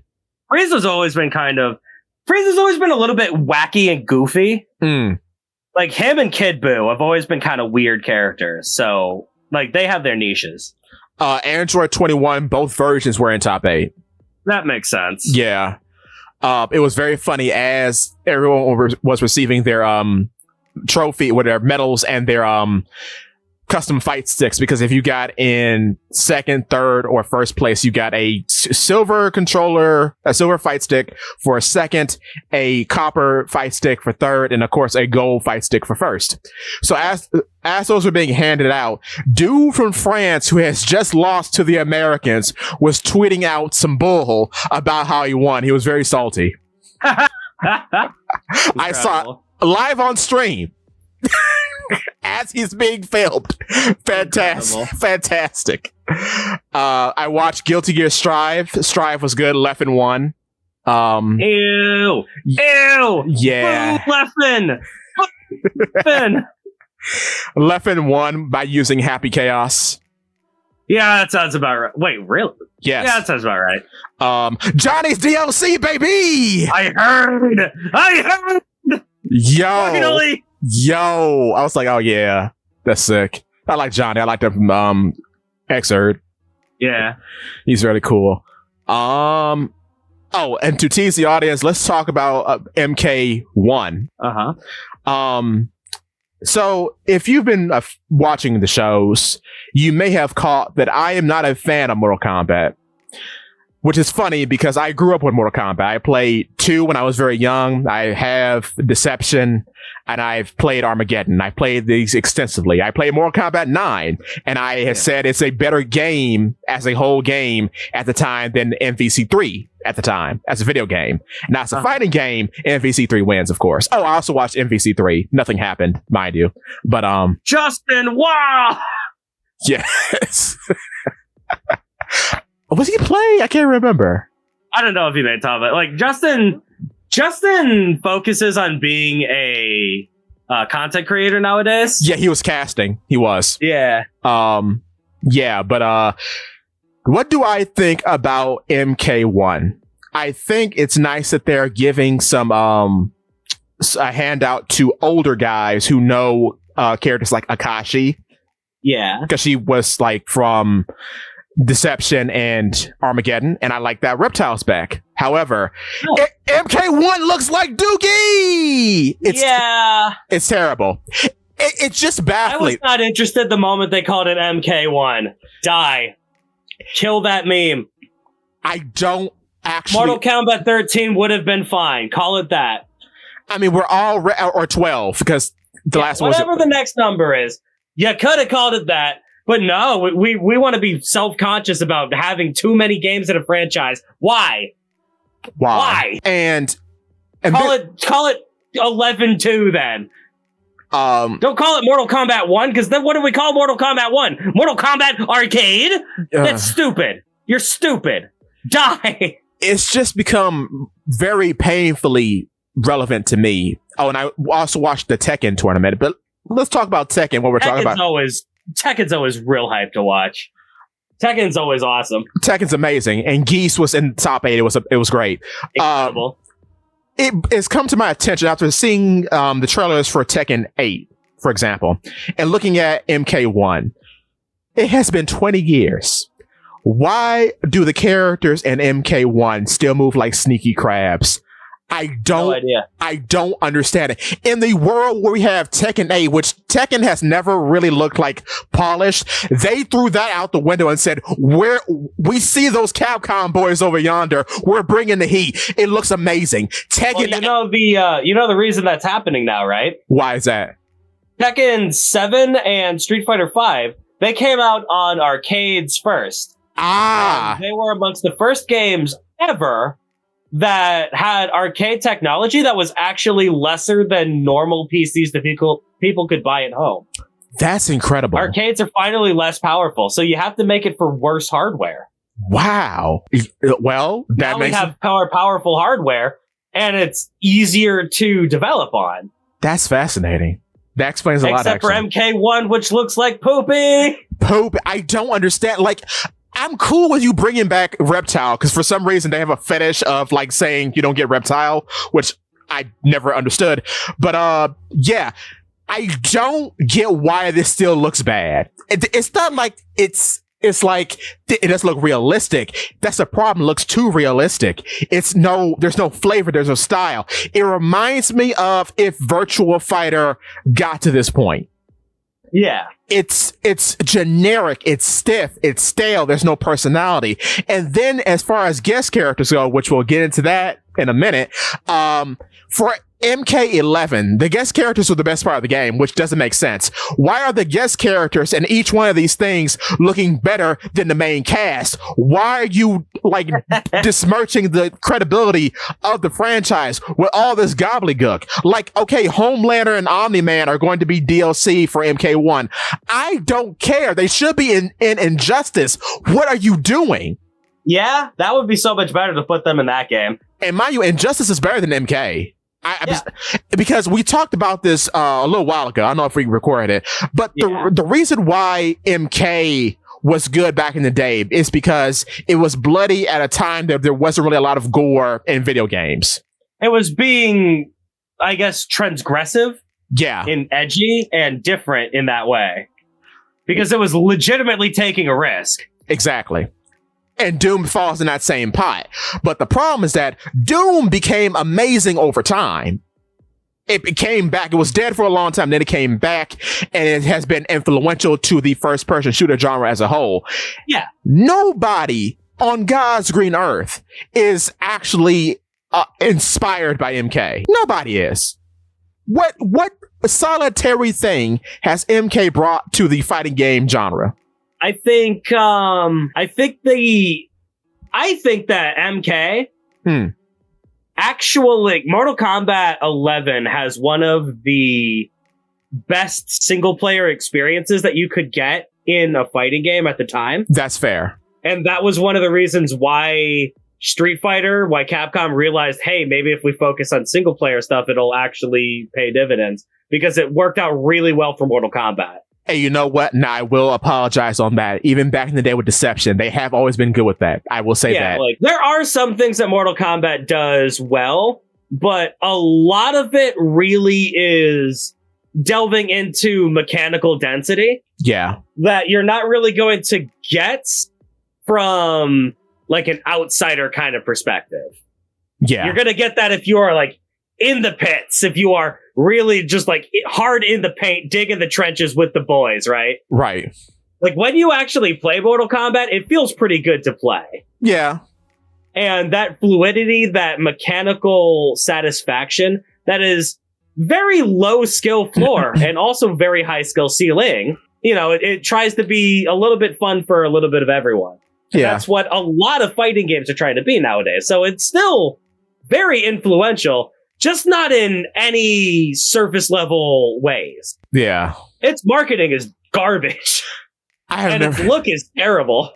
It's, you know, because the look I thought they were always trying to go for is like a old school kung fu B movie. Yeah. A horror movie B movie, right? Yeah, a low budget B movie. Right. And that's how the story modes have always been. And I'm actually fine with that. I think that's adds to the charm. Yeah. But what ruins it is that the funny thing about that is you're being too much like, like a serious B movie and not like Kung Pao. I don't know. Mortal Kombat is pretty silly. Like, they are, but it feels like they're ashamed of it sometimes. Everyone takes everything really seriously, but this is also a series where halfway through a match, you could grab a man's head, shove it through a spike, and then they'll keep fighting through the rest of the match. That is true. This is also the series where fatalities are the reason people come in and play the game. Like, it's still very silly. I have a buddy of mine, loves Mortal Kombat. It's his favorite, it is his favorite fighting game. Yeah. Mortal Kombat 11 is his favorite. He loves it. And he loves just going in and just showing off all the goofy nonsense that you can do. Did you know in Mortal Kombat, they have a mechanic where if you beat your opponent in the third round, if you have enough HP, you can pull off a taunt, give them your HP, and style on them to kill them again? That's funny. That's awesome. That's very fun. I like that. That's something that more fighting games need to do. Yeah. That's personality. That's like not something that everyone's going to take advantage of, but that's got like a real charm to it. And I will say, that would create the most epic Evo moment of all time. It would. If someone actually did that nonsense and won. And then I do like how we have friendships in 11. Mm-hmm. Friendships are fun. Yeah, I like friendships those. are fun. So there are a lot of things that Mortal Kombat does really well for the industry as a whole. Yeah. You just gotta really get into it and play the games and, you know, find those things. That's fair. You're not gonna get that from the marketing of Mortal Kombat 1. You're actually gonna have to play it before you know. Yeah. Which is the problem. Yeah. Because nothing is attracting you to this game. No, which is a problem. Especially not the designs of the characters. Because, like, they recently released Smoke, and I love Smoke from back in the day. They took the white off of Smoke and just gave him white hair, and he looks like just a regular ninja. And I'm like, now he's just soot. Yeah, now he's just soot. I'm like, that was not the point. They brought Akashi back, like I mentioned, which was cool. She was like a demon from, I forgot, the Outworld. She was a demon from Outworld. Yeah. And her thing was that she was trying to purify herself. And back in the day, she had this cool, like, big hat, like a big, like, weird priestess hat, right? Mm-hmm. They took her hat away. Oh. And I don't like they took her hat away. I know that's put it back on. No, it doesn't exist as far as I know. Maybe it's an old costume, which would be very sick. Well, I know Mortal Kombat, a lot of the single player stuff, you can get like different costumes, different accessories, and nonsense like that, kind of like how Tekken does it. Yeah. You might be able to get the hat and put it back on her. Yeah, but we'll have to wait and see on that. We'll have to wait and see how the roster comes back. There's also, I forgot her name. There's a woman with black and white hair. I like what they did with her. They give her like a cool demon transformation. That is cool. So there are some things to like. It just all looks really fugly. Yeah. In other news, oh my god, I forgot the name. Killer Instinct is back. Yeah, baby. Killer Instinct is back. It was fun because they had, after top 8 concluded, the guy who was in charge, not even the guy who was in charge, Maximilian dude from YouTube fame, came on the screen. Someone who is going to join our podcast at some point. I hope so. And where he and he can tell this is a call out, Maximilian dude. I know you're listening. And he can tell me how wrong I am about fighting games. But yeah, he introduces the guy who ran Killer Instinct, and then he does his intro. Then the guy comes out on stage and says, "Yes, we're revitalizing the series. We're tuning up all the stuff. No announcement of a new game yet, but I think this is a sign of life because the game has been completely like no contact for like 7 years." Yeah. So the fact that Microsoft is actually letting these guys come out and say, we got more stuff for the game has signs of life now, we're tuning some things up, we're nerfing Rash because he's a terrible frog, and we're doing stuff with the game. I think that's great. I think that's fantastic. So bad. With all of these different fighting games coming out of the woodwork, Capcom, please. Darkstalkers 4. Please. I need it. I need it so bad. And now we have arrived. We're going to talk to Capcom, baby. We're talking about Capcom. The matches were immaculate. Men going back and forth, up and down throughout several. Street Fighter 6 is a perfect fighting game. It's amazing. It made me like really want to get into it now because I've had it for a while. I have just not put the time in. Perfect fighting game. It's perfect. Everything is immaculate. The new characters feel like they've been here for years. Yeah. Top 8. I mean, in some cases they have. Yeah. Lily is just E-Hawk. Lily is E-Hawk. A new girl who we'll talk about very soon is Jess Fong. Oh, is she out? She's coming. Yeah. Oh, we could actually tackle her first. DLC. What is Aki? Aki. She is incredible. She is Jess Fong. She's an albino like woman. Which is weird because everyone hated Fong. But see, everyone hated Abel too, and we got Maran, or whatever her name is. Manan. Manan is just Abel. Yeah, that's true. And Abel was originally supposed to be a girl, so he was, then wasn't, and now he is again, so okay. And then everyone, I guess, hated Seth, and they made Seth a woman in 5. That's how you gotta do it. You take old characters, you make them girl. Yeah, you make them girl. Everyone loves them, except Rashid, because Rashid is perfect. Rashid is perfect. And he is also DLC who has come out recently. Yes. He is cheap, but he was not in top 8. No, he's crazy. No, he wasn't top 8. I'm not sure if he was Evo viable yet. No, sometimes when they just release a character, they won't let people play them at Evo. No, he was at Evo. I don't know if he was in top 8. I don't know. Okay. I cannot remember. Aki looks amazing. We did not see anything like of note from her. Just her in-game render and how she's going to play in the main, not how she's going to play, but her introduction. Aki with modern controls is going to be, if she's just Fong, Aki with modern controls is going to be nuts. I hope she flies around like a goose. I hope she does. Oh, that'd be funny. I hope so.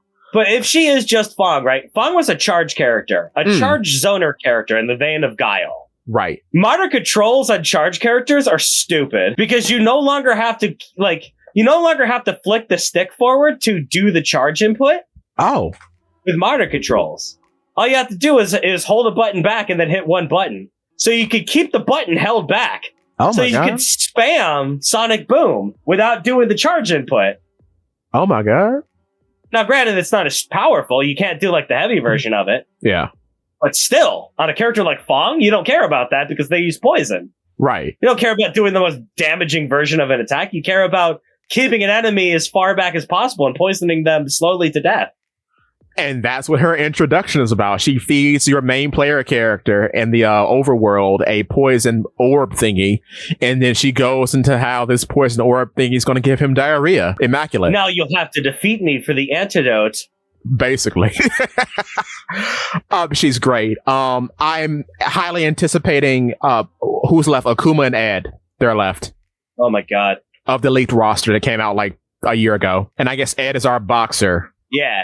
Ed's always been the boxer. What? Because he was a boxer, right? Ed's always been a boxer, I should say. Yeah, because he's Balrog, but with psycho power, right? Yeah. Yeah. Like, Ed's gonna be cool for that. I'm just shocked that Akuma wasn't, like, I get that we have only a certain amount of characters to put in the game. Yeah. I am shocked that Akuma was not in the base roster. It's a little weird, but at the same time, like, ooh, mystique of secret character. Mystique of secret character. Akuma being the final DLC character, fine. Whatever. Yeah. He's got his lion look back again from 5, but he's like gray. I like that Akuma's old. Yes, I like that too. That's awesome. That's cool. I want my boy Oro back, though. I love Oro. I mean, Oro was just in the last game. Yeah, I want There's so many characters I want back before Oro. I want it now.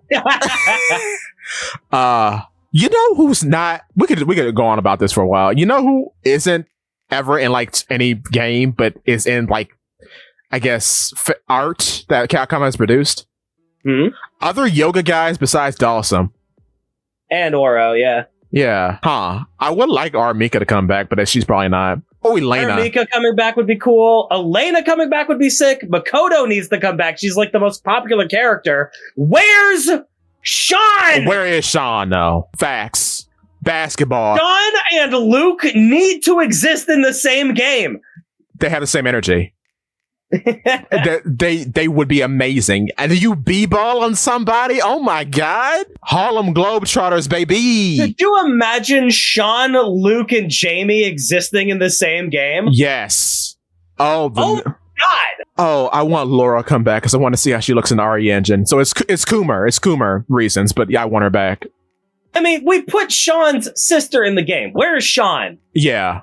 Where is Sean? Do you know how many cool things that we could do with Sean's idea? Oh, you can dribble off of dudes. You could dribble off a dude to have like a ground and pound attack. My God. You can have the only character that does that. You could not do a lot of damage, but you could go nuts with that. You could catch enemy fireballs and turn them into basketballs, and oh my God. How about a fireball with an arc? Oh my God. And then you have 3 different fireballs. You have a fireball that is a shot. You have a fireball that's a shot, so it's got an upward arc, it's an anti-air. You have a fireball that's a pass, so he just launches it forward. And then you have a fireball that's a dribble where he bounces it off the ground and it's an anti-low. Yo. Oh, that's hot. Off the top of my head. Oh, that's so unique hot. Character design for Sean. Oh my God. And then what was that? What's it called? Oh, forgive me because I haven't played it. I've only watched it. The drive impact. Yeah. You're dribbling forward for the drive impact, but maybe like you can challenge and like dodge your opponent at the same time and then hit him in the back with the fireball. Would that work? You can't really do that with drive impact, but you could do that with the drive impact. It has a couple major ways to be used. The major way that a lot of newcomers use it for is that it has a universal counter option. Right. Where you hit the drive impact and it has 3 hits of armor. I see. So in that 1 second that it comes out, if you can get hit 3 times, or if you're fighting Marissa, then you can basically get like a big meaty counter off. And it crumples them, and again, it really sets up for it's a really good defensive option that sets up for some, offensive ground and pound. Nice. Very good. Drive Impact is also used to power up your moves. So every move has an EX version. Okay. And usually the EX version has always been tied to your meter. Your super meter. Right, yes. So always before you had to build up a super meter, and then you were allowed to use your super meter to do EX moves instead of your cool supers. Now, you get to do your cool EX moves and go crazy and aggressive off the bat. Oh, I love that. And you get to build up meter to do your cool super moves as well. Very Evo friendly. It is. And finally, you have your drive impact. You have your drive dash. Right. Yes. Oh yeah, it's also your universal parry as well. Okay. So another really good defensive tool. So it's got 2 defensive tools, 2 offensive tools. So the final one is your drive dash, where you can dash either to gain ground in between you and your opponent real quick, or you could use it to break a combo animation to extend combos. I see. It is sick. The drive impact system is incredible. The drive impact bar is also your blocking gauge. Right. I saw that. If you're blocking, you don't take chip damage, you take drive damage. So you're effectively losing resources by blocking too much. I like that because I hate defensive play. I love defensive play. I'm a turtler. I like to turtle up and wait for my chance. I played Guilty Gear Strive. Guilty Gear Strive is agonizing for people like me. Oh no! Because Guilty Gear Strive has this funny little thing called risk. When you block an attack, you build up a risk bar. Oh. When you are hit for the first time, while having risk on, you will take more damage. Oh, that sucks. Completely defeating the purpose of blocking any attack. Oh, no. Oh, that's kind of bad. Oh, nah. Whereas in Street Fighter, they're not blaming the players for playing defensively. They said, oh, you're playing defensively. Here's a couple of really cool tools. Really cool tools that you could, you could use these cool tools. You could use this universal parry or counter mechanic. Yeah. You could use these awesome tools, or you could just sit back blocking like a lame-o and then lose access to these cool tools. Which are you going to use? You might as well just spend the cool tools. You're already using that gauge, dummy. Exactly. And it's so good. I love the drive system so much. It was amazing to watch. And I have to say this, Evil comes down, right? Yes. Top 8's done. We have our 2 finalists. A dude from Pakistan named Angry Bird, and a dude from the Dominican Republic named Menard, I think. Yeah. Angry Bird chooses our boy Ken. Love my boy Ken. Ken, he's been down and out. He's been having it rough in the canon, but he's here. Menard chooses Luke, the fresh young boy who ended us off from Street Fighter V and has greeted us into Street Fighter VI. Really? Ken and Luke? Ken and Luke. Really? For finals? For finals. That's incredible. I would have never picked them for finals. They go back and forth. Drive impact after drive impact. Fireball after fireball. Hit after hit. Menard is on the back foot. Angry Bird has him. Menard resets the bracket, baby! Yeah! But then he switches up characters. Uh-oh. He goes into Blanca. Interesting choice. Blanca lays Ken out like fresh carpet. Oh, no. It's crazy. But then Angry Bird brings it back again. He gets past all of Blanca's doll setup nonsense, which, by the way, that was hype because this is the best Blanca I've ever seen. Because I remember Blanca from 4, and that was some bull. I hated fighting Blanca. Oh my God, they fixed him. But they made Blanca good. It took them 6 games. They finally made Blanca playable. And he looks like an ape man. He looks immaculate, beautiful. Yeah. All the characters do. My boy Jimmy has never looked better. Oh, beautiful. Bird brings it back and puts the ape man in his place. He goes down. Now we're tied up again. Menard switches back to Luke. The final game for Evo happens. It's intense. Back and forth. Back and forth. But then Ken pulls it out, baby. Angry Ken, baby. Ken Masters does not disappoint. Angry Bird is your Evo 2023 champion. It was the best Street Fighter I have ever seen. I was on the edge of my seat. Truly a meeting of the worlds. Because I have never seen anybody from Pakistan even play this. This is amazing. Oh my God. And I have to give it up to Angry Bird because I've heard like he's been putting in the work. He's on stream all the time. He's some good. That was some good Street Fighter. It really was. It was some good Street Fighter. My God. Dude, I have been so much just Ken. I've been so much like there are characters I want to play. Yeah. I want to main Lily so bad because she's so much fun. Lily looks fun. Yeah, I like her. I want to main DJ so bad because he's so sick. Bruh, the DJ matches were insane. They fixed them. DJ is so good in this game. My God. It's incredible. I want to main DJ so bad. It feels like, he feels like since we don't have Sagat, he feels like that space that Sagat would fill. I don't know if that makes sense. Makes sense. I like him a lot, though. I love him. But man, every game, it always comes down to the one character that I have a special place in my heart for. Ken Masters. I always pick up Ken. Yeah, baby. At least as my side. Yeah. Usually I main Alex, because Alex is awesome. Yeah, he is. But if Alex ain't in the game, usually I gravitate towards Ken. It's just that the new characters in this game are so sick. This is the best I mean, I liked 5, but and I liked 4, because 4 was like the one I got serious in.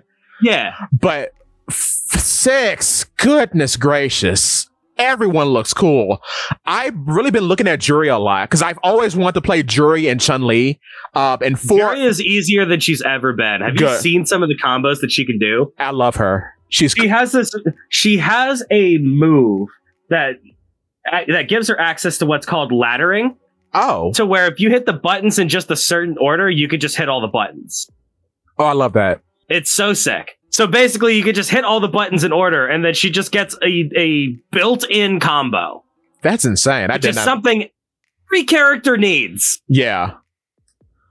One thing I like about Guilty Gear Strive is that every character has a built-in combo that can get you going. That's fair. The weird thing about Strive is maybe you'll help me to get into it. I've always wanted to get into it, but like 6 is just distracting me now. Like if I want to dedicate 6 is a much better fighting game. It is, and I like the look better. I love a lot of the character designs in Guilty Gear. Like I like Biken, I like Ramathal, I like Johnny. Yeah. I like Happy Chaos. I'm just not a big anime fighter. Yeah, me neither. Like we've talked about this, I never was exposed to it growing up. Mm-hmm. Like even like there's Marvel Baby, which is pretty much got the spirit of an anime fighter. It's fast, it's chaotic. But then it's Capcom art, which I do not put in the same category as anime. Yeah, it feels like an anime fighter. Yeah, it does. Is what I'm saying. No, I agree. Because Virgil's in it, and Virgil is an anime protagonist. Yeah, he is. And most definitely. Marvel was actually kind of boring at Evo, to be honest with you. Which is a shame. Well, the problem with Marvel right now is like, what stories are left to be told? Right. Justin Wong won. Yeah. That's it. It's like watching Smash in 2023. What's there to watch after Hungrybox won in 2016? Right. I mean, and there's no character announcements. Also, what's really funny too? Ken is always favored over Ryu, even in Smash. Yeah. That's very funny to me. But yeah, I mean, because Ken is awesome. Ken is awesome. But like, yeah, I mean, Soros in the game. I mean, playing online is a death sentence because it's so terrible. I know from personal experience, but dude, I would love to sit down and get to play Smash. I would, but no, I ain't doing it because Nintendo can't fix their servers. They can't. And then imagine playing King K. Rool online and somebody getting mad because they're getting beat by a heavy. Yeah. Do you know the lag switching people will commit to? And I'm like, brother, the points aren't money. Mm-hmm. The GSP doesn't matter. Why are you putting me in this hell of making all the projectiles be like 5 seconds delayed so they hit me. Why are you doing this? Who raised you? It's ridiculous. But getting back to Street Fighter, a good fighting game. Don't worry, everyone. I still like Smash, but Street Fighter is better. It is.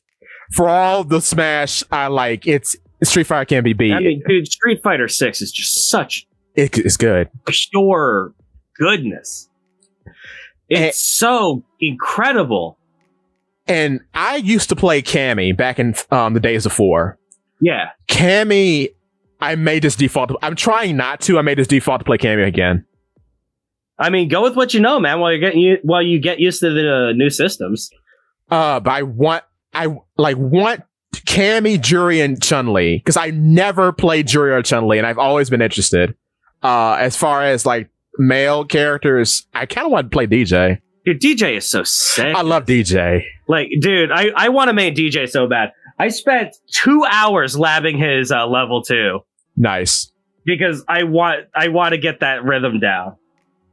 And I did, baby. And nice. It feels so good. Nice. I also like Luke a lot.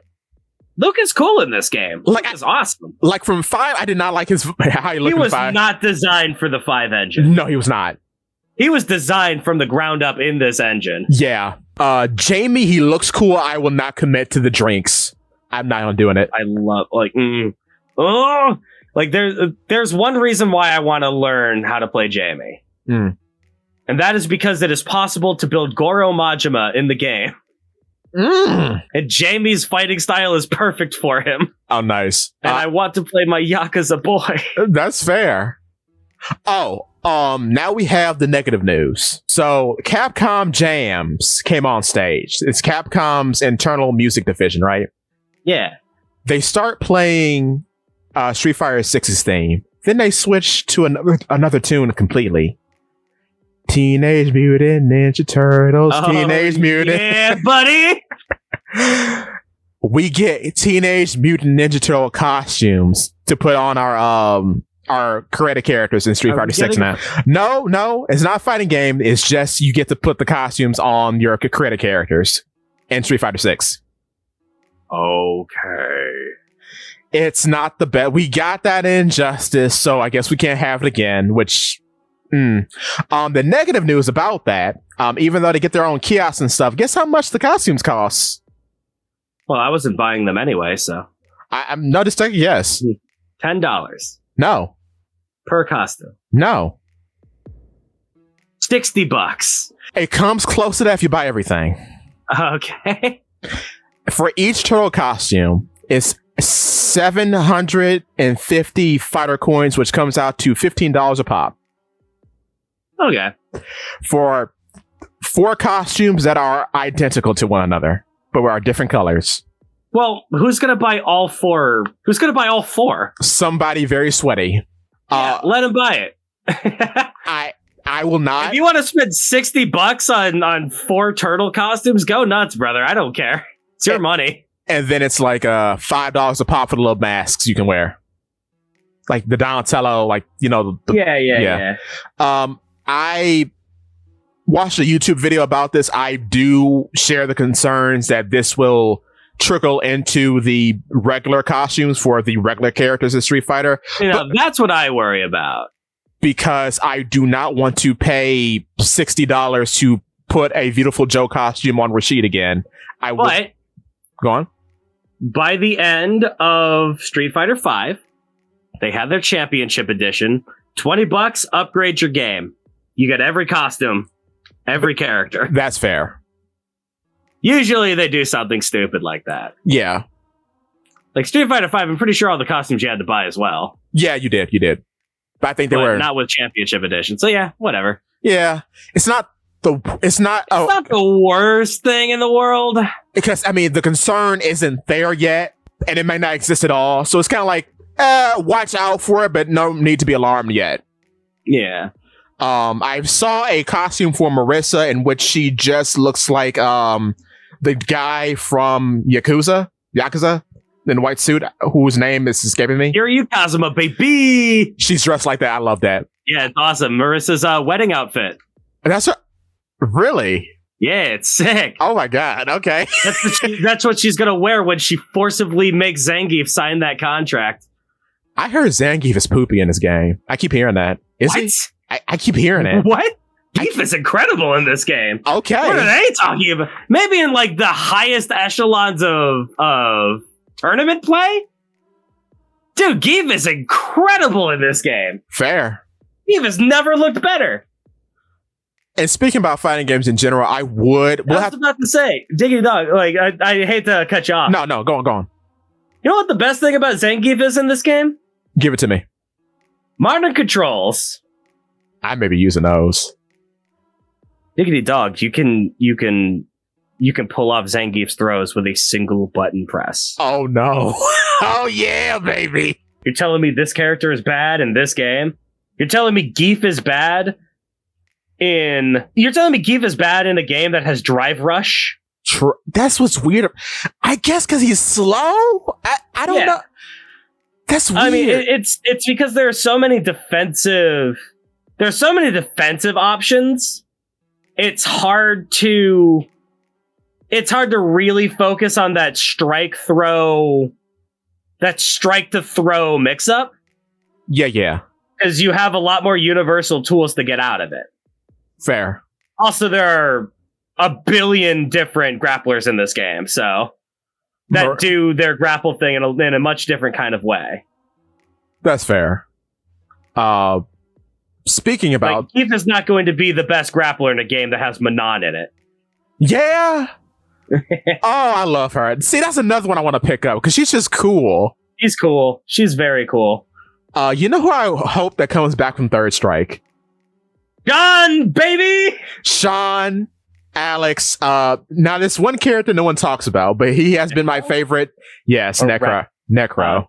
He's been my favorite since I was a little boy. Necro's cool. Like, Necro's awesome. I like him. I love my white Dhalsim. He's so great. He's so freaky too, because he looks like a Darkstalkers character. I love him. I mean, he's basically the infernal marriage of Dhalsim and Blanca. Yeah, he is. Which is why he'll probably never make it in the game. Oh! Because Dhalsim and Blanca have to be in every Street Fighter from now on. Yeah. I'm glad they didn't exempt E Honda again, because that was so weird in 5. I did not get that. Yeah, Honda needs to be in the game. Like, what are you doing, man? That's weird. And Honda's a menace in this game. He is. So good. He was in top 8. Yeah.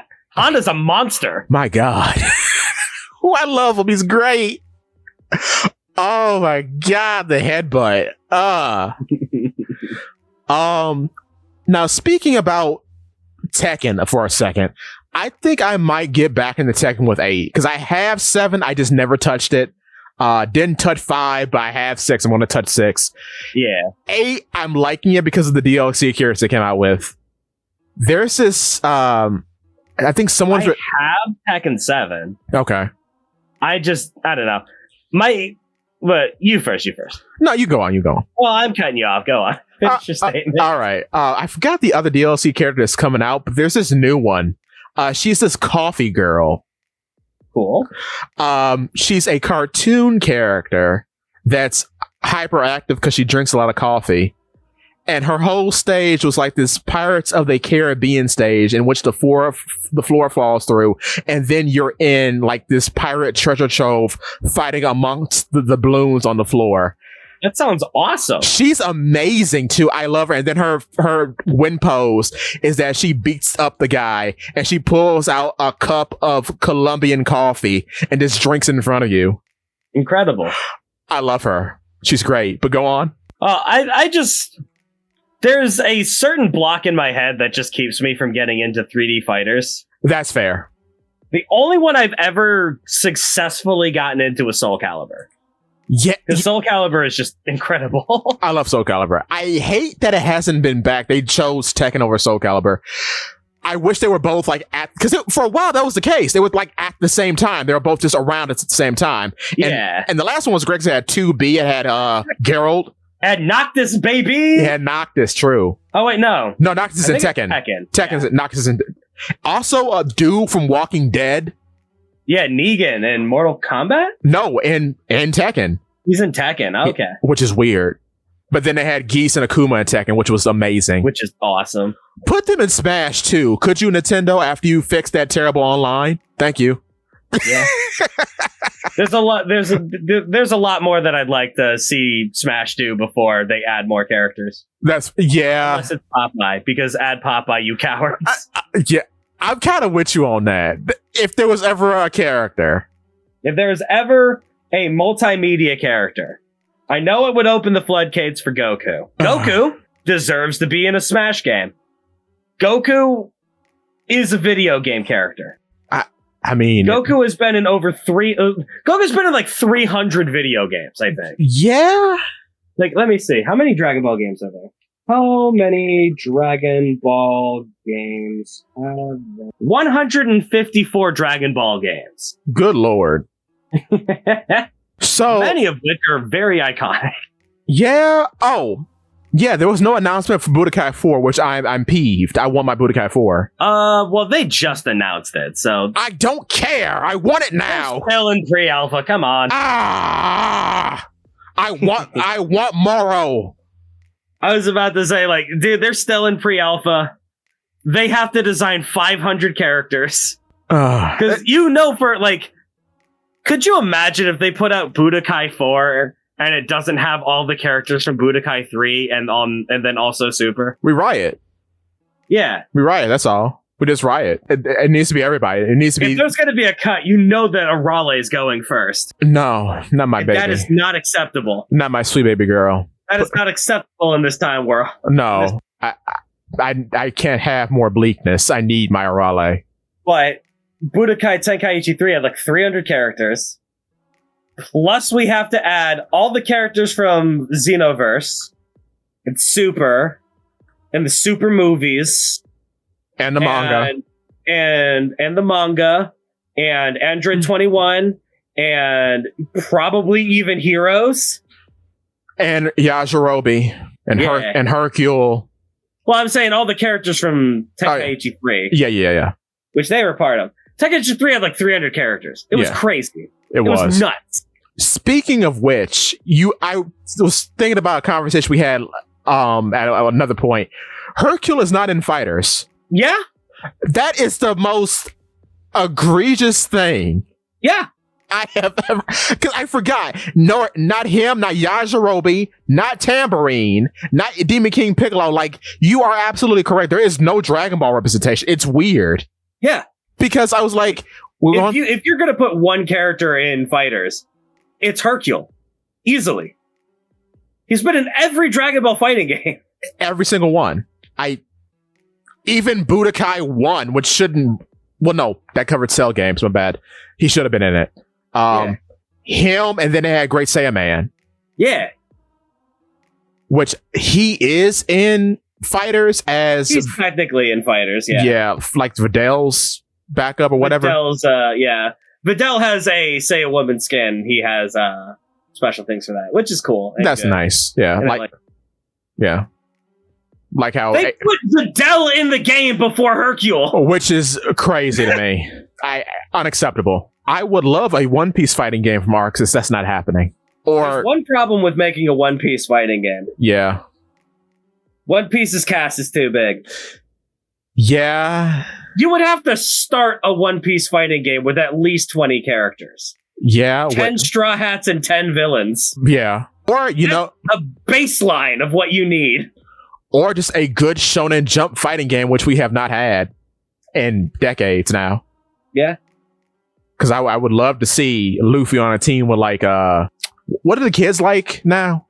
What are they into? Chainsaw Man? Jujutsu Kaisen. Pink Hair Man. Clover. White Hair Man. Carmite, baby! Carmite, though! Put him in the game! Put him on a shirt! Yes. Yes, All Might, baby. Carmite, All Might. Boruto. Uzumaki Barrage. Uzumaki. I hate Boruto so much. You need to put Boruto's dad in there. Well, you'd have to put Boruto in a modern shonen. Boruto's kind of big, and I hate it. Boruto's dead brother from that one anime scene. Know what I'm talking about? I have no idea what you're talking about. Let's see, Boruto and Boruto's dad were sitting at the ramen shop, and then this mysterious boy in a orange jumpsuit was sitting next to Boruto. If that's... I'm trying to do a bit, it's falling apart. This is anime we're talking about, man. It could have been real. No, it's just Naruto as a child. But yeah. But there's I got that. Oh my god, I hate Twitter so much. Oh no, X. It's called X now, right? Yeah. But yeah, Street Fighter 6 is amazing. I can't wait to see who's on the second roster for DLC. Yeah, DLC 2 is going to be crazy. Because we don't know anything about it. It may leak, though. We'll see. Give me Sean, baby! Sean needs to be in it. It has to be in the game. Also in news, kind of... You could even mix Sean with Laura's moveset. You really could. It would make sense. Sean the electric powers and some grappling moves. It would make a lot of sense. Do a reverse of what you did with Lily. Exactly. They should. That's actually an excellent idea, Zakk. I'm trying to think who else. Oh, Saddam. Oh no, Sodom. Excuse me, Sodom. Oh yeah, Sodom. I haven't seen. He was like an Alpha 2 character. Yeah. I want Birdie back, but that's not happening. I love Birdie. Also, I've got some really good news. Oh. Some One Piece panels are leaking. Oh. This is the first chapter since Oda had his surgery. How they looking? It's looking pretty clean. Okay. It looks pretty good. Check TCB immediately. Come on, TCB. TCB doesn't have it out. This is like in some weird like Peruvian language. Okay. Well, that'll be next week. We'll talk about that. Yeah. Oh, another news. You probably don't care about this, but I've been looking at it. Nick All-Stars Brawl was also announced at EVO. Oh, yeah. At the same time. It looks immaculate. I'm shocked. They cleaned up a lot. I mean, a lot of people are going, whoa, why would you release a sequel so soon? It's like, yeah, because the first release was devastating. A sequel, Scorched Earth is the only way to get people to get eyeballs back on this. Yeah. I will say this, and I've been kind of like a quiet champion for this game, even though I didn't play the first one. Their roster, even at the start, was good. This is something that Multiverses did not have, and why they will never come back in a full capacity. Because Multiverses, and we're talking stuff, but Multiverses, the reason why it was bad to start is because I don't know what crowd they were appealing to, and then you had to buy all the characters. But it was worth buying all of those characters, because doesn't Smash Brothers have LeBron James? I do not believe so. That's another thing, like, really? LeBron in the game. How? I don't understand. And then, like, the meme of, I like they leaned into the Shaggy Ultra Instinct stuff. That's funny. That's cool. Funny, yeah. Making him the only character you can play as is not funny. Yeah. And then on top of that, you add Velma. Okay, good. Where's the dog? You know, Scoob, the dog that the show is named after you hack. What? I don't like. If you're leaning all the way into the meme, make him Beerus. Then just make him. No. Do it. Ultra Instinct Scooby would be too powerful for this generation. I mean, just do it. I mean, if we're going cartoon bonkers, just do it. And then, like, we have Bugs and not Daffy. Are you high? Yeah. You have Taz. That's fine. Taz has had his own show back in the day. I get it. Daffy is Duck Dodgers. What are you doing? Daffy Duck is one of the most iconic characters ever put to paper. Yes. The infamous second banana of Western animation, you fool. What? Yeah. I'm baffled. I'm actually baffled. No Elmer Fudd, but guns are bad, so we can't have Elmer Fudd. But why not? Why not? Like, honestly, I don't care about multiverses. Make a Looney Tunes fighting game. Really? That'd be sick. Like, you could have Witch Hazel. You could have. Oh, what's the big? You're telling me that I could have a big body grappler, Foghorn Leghorn? Yes. As I beat Tweety Bird to death with my own two hands? Yes, sir. The weird alien birds from the Martian cartoons. You're gonna have them. You're gonna have Marvin Martian. Yeah, which they did add to multiverses, but who cares? Could you imagine how utterly powerful Granny would be? Yes. The big red dude. You remember the big red dude with the shoes? Yeah. I forget what his name is. It starts with a G or something. But yeah, him. There's so many characters. Big Chungus. Yeah. Big Chungus is the final DLC character. Oh my god. Yes, sir. And he's just bugged, but he's heavy. Yes. Yeah, they do they make a big epic meme on Arxis and their propensity to put Goku in the game 8 times by having 8 versions of Bugs Bunny. Yes. Different playable characters. Yes. Do it. Maybe if they weren't cowards, they would do it. But getting back to... You got Bugs, you got Space Jam's Bugs, you have Opera Bugs, Big Chungus. Big Chungus Bugs. Frankenstein Bugs, I think that's a thing. Yeah. They have Powdered Toast Man. Which is wild. That is amazing. And they finally added Jimmy Neutron. Yeah. Jimmy Neutron, they added Squidward. Squidward looks amazing. They have a super system. They have a actual good blocking system now. You can spin Super Meter to do wave dashes and wave canceling. Mm-hmm. Really excellent. Where are my Powerpuff Girls? That's what I was going to say about multiverses. They do not have Cartoon Network stuff like nearly at all. It's weird. It's just like Steven Universe and Adventure Time. There's no Powerpuff Girls. There's no Ben 10, which is like, really? Yeah.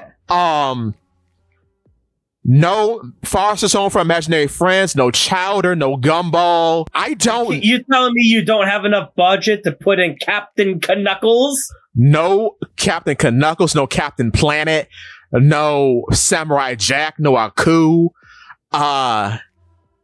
It's all very odd. It's just odd thing. I mean, they have Harley Quinn, no Joker. At least they got Tom and Jerry. Tom and Jerry's the best animated character in that game, and they should probably win the award for that. That's amazing.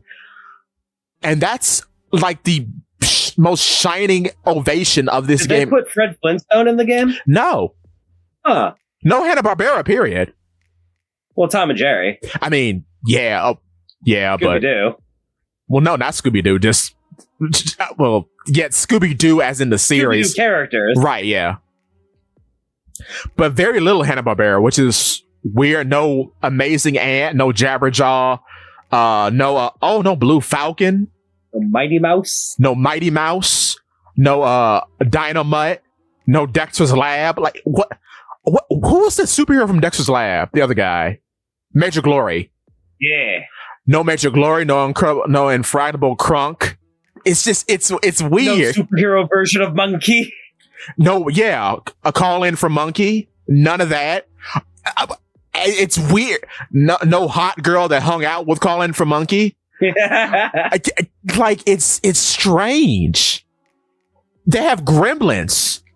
Why? Gizmo and Stripe from Gremlins.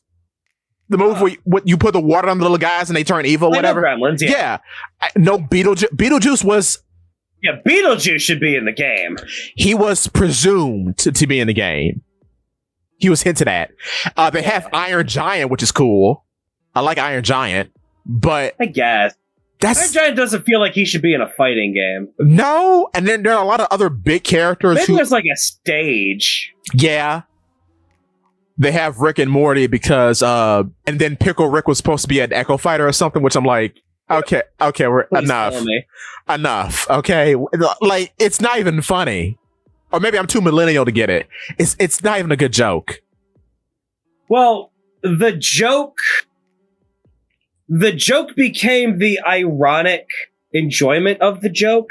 Yeah, like that's the thing about like the new generation. What is it? Gen Z? The Zoomers? The Zoomers and Alpha. The Zoomers are like the new generation. They are absolute masters, peak at absurdist humor. Yes.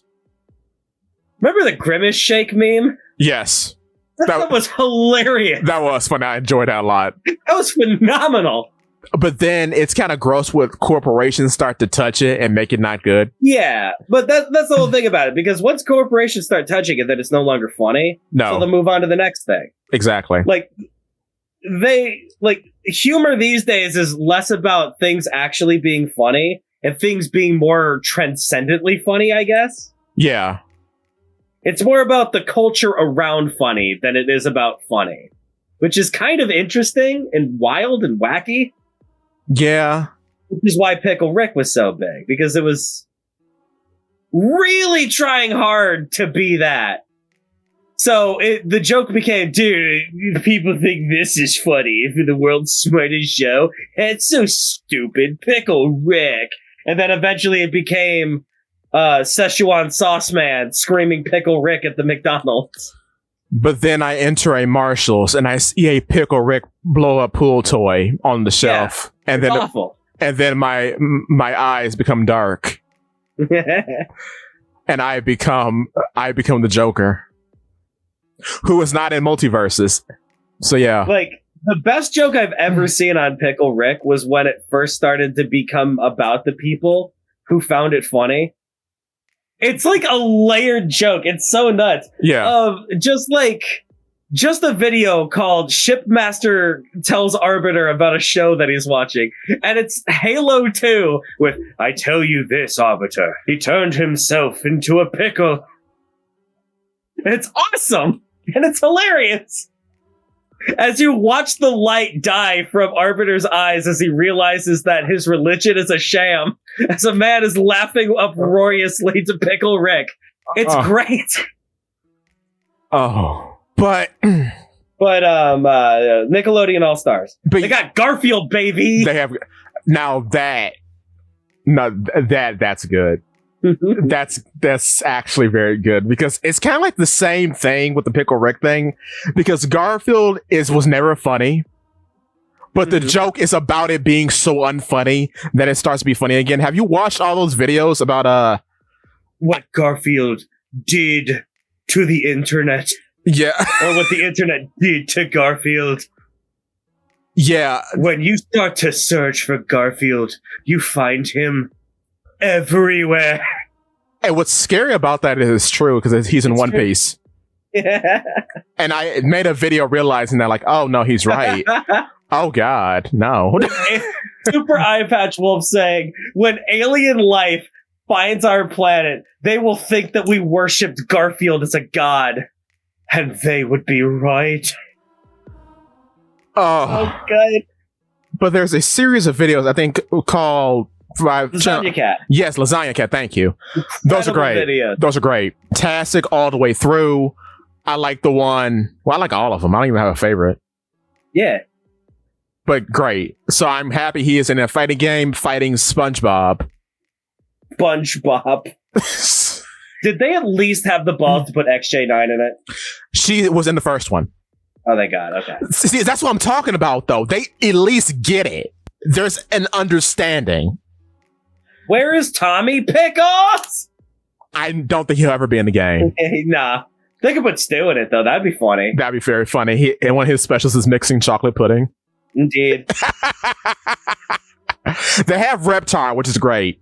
Yeah, which is pretty good. So there is Rugrats rap. Gerald is in the game now. Like, Hey Arnold? Yes. Yeah, that's cool. And his grandmother. Incredible. I busted a gun like this is the best fighting game ever. No, this is low key amazing. I remember Helga being in the game. She still is. Yeah. Helga, Gerald, and Grandma Arnold's grandmother. Fantastic, fantastic. Fantastic rap. You don't even need Arnold in the game with that. No. I hope they put that evil queen lady robot from My Life as a Teenage Robot. Yeah. Oh yeah, that'd be cool. Yeah, she's a cool villain. Oh, the villain is the guy from Danny Phantom. Huh. He's gonna be like the main villain of the whole thing. Secret DLC character Box Ghost, baby! Yes! Oh, speaking about that, Ember's in the game. Oh, cool. So that's great. Box Ghost isn't. Box Ghost, Trash isn't it? game. No Box Ghost, no box or buy. No whatever. buy. Very poopy. No Box Ghost. He holds domain over all things, both cardboard and square, which I guess is fine because it's a digital release only game, but still. Yes. No Mr. Krabs yet, which I'm very upset. They It's have kind of weird. they have Plankton though, I thought they would add him first. and he's in a robot, so he's like a heavy character. Oh, is he in like fake crabs?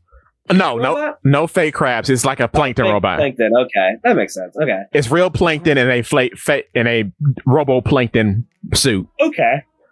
I'm trying to remember. Nigel's back from Wild Thornberries. That's kind of cool. I love Nigel. Smashing. I remember there was one character that I wanted to see in the game that wasn't in there. I don't remember who it was. Yeah, they put Rocket Power in the game. They have not, no. Good. Rocket Power deserves to die. I did not like that show growing up. I hated that show. I think Cat Dog's back, which is great. He needs to be. Cat Dog was awesome. I want Rancid Rabbit so bad. Yeah. Because he was like the red guy from like Cow and Chicken. Oh, okay. I never watched Cow and Chicken. Good. Cow and Chicken was not for children. That was crazy. Yeah, my mom didn't let me watch Cow and Chicken. Yeah, I see why. Because the man walked on his butt. That was wild. That was wild. LT Gray is in there. Oh, sick. Yeah. Tigray was awesome. Fantastic. Gumball? Or is Gumball? Gumball's Cartoon Network. Cartoon Network. Gumball's Cartoon Network.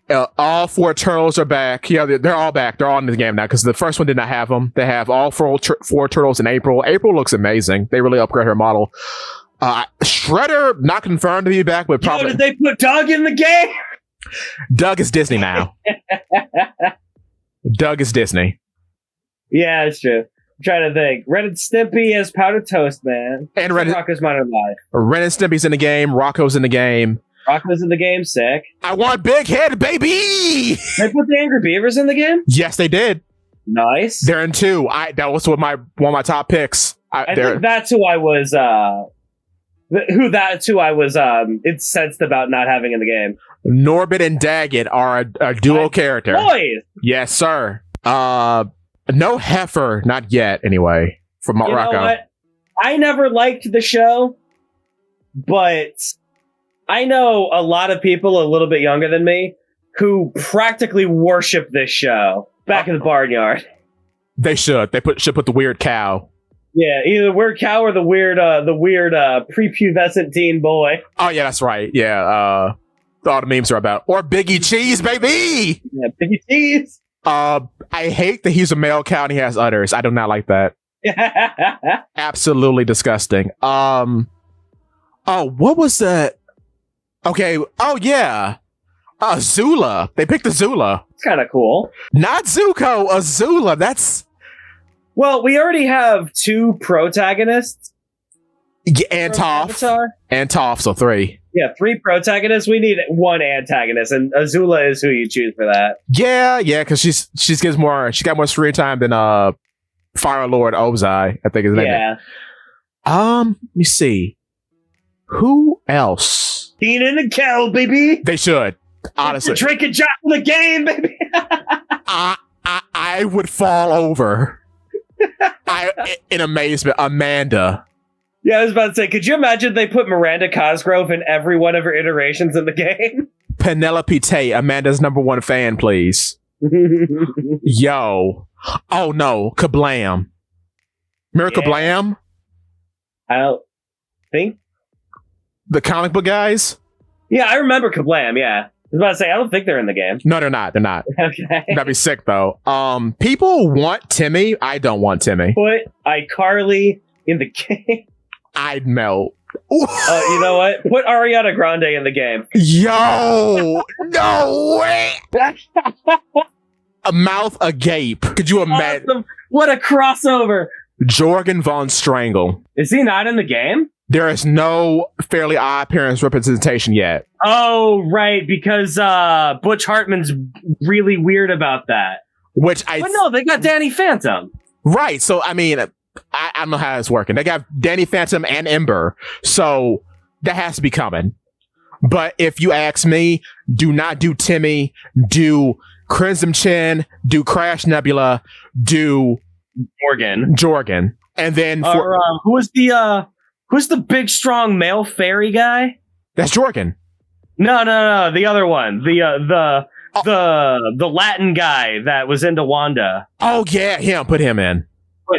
He's funny. Put him in. Put Crocker in with his fairy hunting gear. Because Timmy, I don't like. There's a lot you could do with him. I just don't want him. I know that's selfish. But I guess with Timmy, you could also put like Cosmo and Wanda as part of his kit. Yeah, you could make him like a Rosalina kind of character. Or he could like just transform and no, stop that thought, Vicky. Give Timmy Turner the remote control. From that movie. Wait a minute. Then it become Dragon Ball Timmy Turner. Oh my god.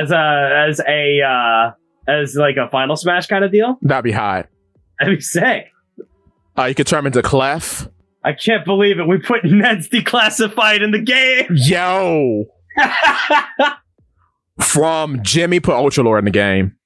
That would be great. Ultra Lord, that weird egg guy, and put Sheen. Oh my god, we could finally have a game where Jorgen Von Strangle, the Crimson Chin, and Ultra Lord fight. Yes. Be better than Smash, have more Captain Falcons than they do. Yeah, Smash needs more Captain Falcons. Because it's weird F-Zero after all this time. F-Zero has not had one other character in the roster. Well, yeah, because F-Zero has not had one other game in the roster since Smash started coming out. True. Because the last game for F-Zero was on GameCube. Yeah, it's ridiculous. It's actually... We put Falcon in every single one of our games. He's one of the most popular characters in the roster. Dude, we got Pit so popular that they let Sakurai make an entire game about him. Smash has been so influential in F-Zero that the anime just has stuff from Smash in it. Yeah. Like Falcon Punch, it completely comes from Smash. Yeah. And there's a whole like legend about Captain Falcon. Like Captain Falcon is like a title that's passed down from person to person. Like you can inherit the game.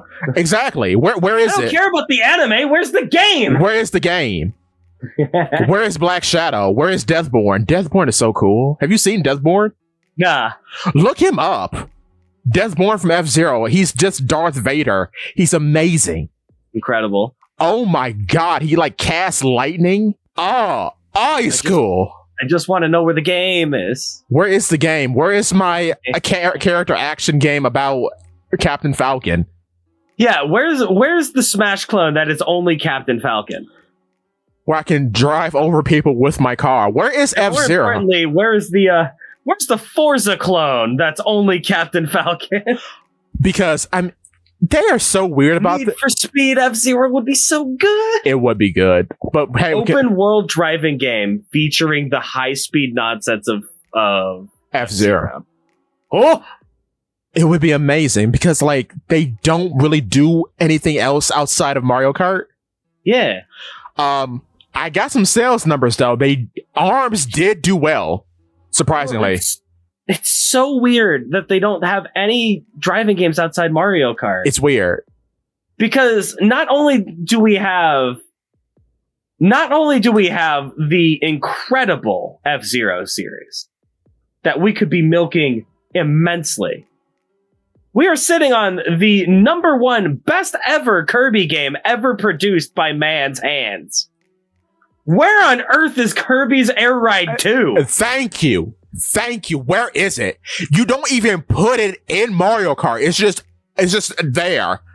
GameCube was the best. You know how many hours I put into that game? I did nothing in that game for so many hours.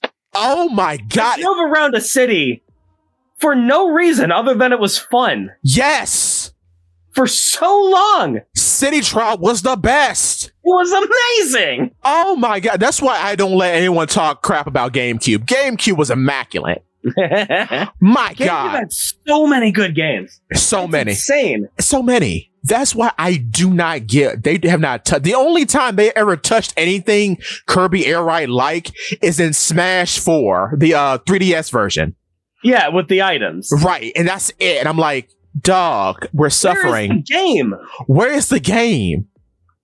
Then again, it also took them about 10 years to realize, wait, people want Metroid?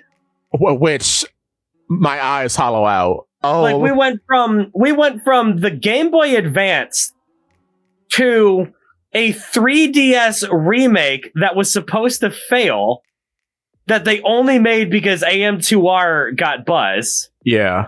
And it ended up doing so well that the next real Metroid game was on the Switch. Which was a dead rumor for over a decade ago. And then it took us a decade to get Pikmin back. And I'm like, Dude, oh my God. what are we doing? What are we doing? Mario and Zelda's good. It took Zelda about a decade to get Breath of the Wild out. Yeah, I mean, at least it paid off. Yeah, at least that paid off. Oh, and They always pay off. They're all great games. And I want to talk to you about this too. For anyone crapping on Odyssey, I don't want to talk to you. You are not my friend. Odyssey was amazing. Mario Odyssey is a great game. Why do people hate Odyssey? I do not know why. People hate Odyssey, but want to talk all these accolades about Sunshine. Sunshine was a slog. The collecting, it's a great game, but the collecting is terrible. All the stuff Odyssey is so much fun. and it's streamlined. It makes sense. The challenge is there, but you didn't look for it because you're too scared. I looked for it. 100%, baby. Check my Switch profile. It's amazing. But no, Odyssey is great, and it's go on. Who cares about a Mario 3D platformer being challenging? Weird people. Like the challenge in Mario Sunshine was in the levels that didn't work. Yeah. Because you know why they didn't work? Because they handicapped you for like 15 hours with this jetpack, and they made you forget how to play the game. Yeah, like, you know what's fun? Like, the jetpack water slide is fun. Yeah, it is. That is a fun method of traversal. Do you know what's not fun? Sitting there hovering on a jetpack for 8 million years because it basically disincentivizes you from actually platforming. Exactly. Whereas with Cappy is a platform. Yeah, he is a platform. He gives you like a triple jump. He's so good. He's so sick. You can dodge, follow him, jump off of that, flip, dip, go under him. It's amazing. It's actually amazing. I want more. So many it's so pure. Yes. It's just pure fun. Yes. It's like when you played Mario 64. Yes. Nobody at the time was going, Mario 64. They play hard games for hardcore gamers, like Mario 64. Nobody ever cared about difficulty in a 3D Mario? No, it was just good because the Mario was in 3D for the first time, and it was the only 3D game that worked. Oh. And it's just pure platforming bliss. Yes. Just like it was with Mario Galaxy. Yes. Galaxy is very, very, very good. It's a very solid video game. It is solid. Mario Galaxy is the only one that I 100% completed. Oh, wow, nice. Because I wanted Luigi, baby! Yes, which he should have been in Odyssey. That's my only, contentment. Yeah. Also... Would have been better? What? Put Peach in Odyssey. Yes, you should. Absolutely. Have a Peach mode. That'd be fun. Peach should be in all of them, if you ask me, but hey. Like, Mario, Luigi, Peach, and Toad. Yeah, at least. Like, the 4 characters from Mario 2, right? Yeah. I think each one of them should have a 3D representation. Yeah. I don't think you should put every one of them in every game. Yeah, no. Put 2 of them in a lot of the games. You have Luigi in Odyssey. You could put Peach in, Odyssey, I mean. Yeah. Because Mario's got this tech where he could throw his cap forward, dive into the cap, and bounce off of it. Peach, you could just jump in the air and hold a button, and there you go, you're floating. But no, Peach has the tiara. That's Cappy's girlfriend. Yeah. You do the same thing. You can also give her the tiara for extra movement that way. Exactly. Yeah. But Peach, she'll be a little bit slower, but she can float. Because that's what Peach does. She floats. Exactly. And I know I was just disparaging Sunshine for having floating mechanics, but It's cooler when it's Peach. It is cooler when it's Peach because it's something you know. Yeah. It's cooler when it's Peach because it's Peach. Exactly. Mario is not supposed to float. No, he's not. Also, something I did not know is that... Also, with Mario, you'll be able to float pretty much forever. Peach, you'd only get to float for a couple seconds. Go on. Exactly. The Bayonetta did so well on the Switch. All three of them did. Nice. Which means Bayonetta 4, baby. Also Astral Chain so well. Yeah. I mean, Astral Chain was pretty much like the only game on the Switch for a while, so that makes sense. No, actually, that came out like later. Well, it came out like a year or maybe 2 years later. I think after Odyssey. Well, Astral Chain came out during a drought. Yeah, it did. It did. That's what I'm saying. But yeah, the sales have been doing well. So that means, Astral Chain 2, Bayonetta 4. If it was ever a company I would like Nintendo to buy, it would be Platinum. But I don't know. But I don't know how likely that is because Bayonetta deserves to live. You know what's interesting? Like, especially during our time, back in the day, there were so many guys who have just died, like in video game wise. Huh. Like, some of them have come back, like Crypto from Destroy All Humans. Oh, okay, yeah. That's what I'm getting at. Like, there's so many franchises, so many things is just gone. Yeah. And it's great when they come back, but it just feels like it's like a hollow shell of something that's not going to get any more entries beyond what you're seeing here. And that's just sucks. We're re-releasing it because people want it. Yeah, but we're not creative enough to make a new game. Yeah, but for the ones that have stick around, I'm happy we have them. Yeah. So yeah. Video games. And should that be it? Wow, I have nothing else. I was about to say, I think that's a good place to end because it's getting late. Yeah. I'll see you next time, everybody. Bye-bye.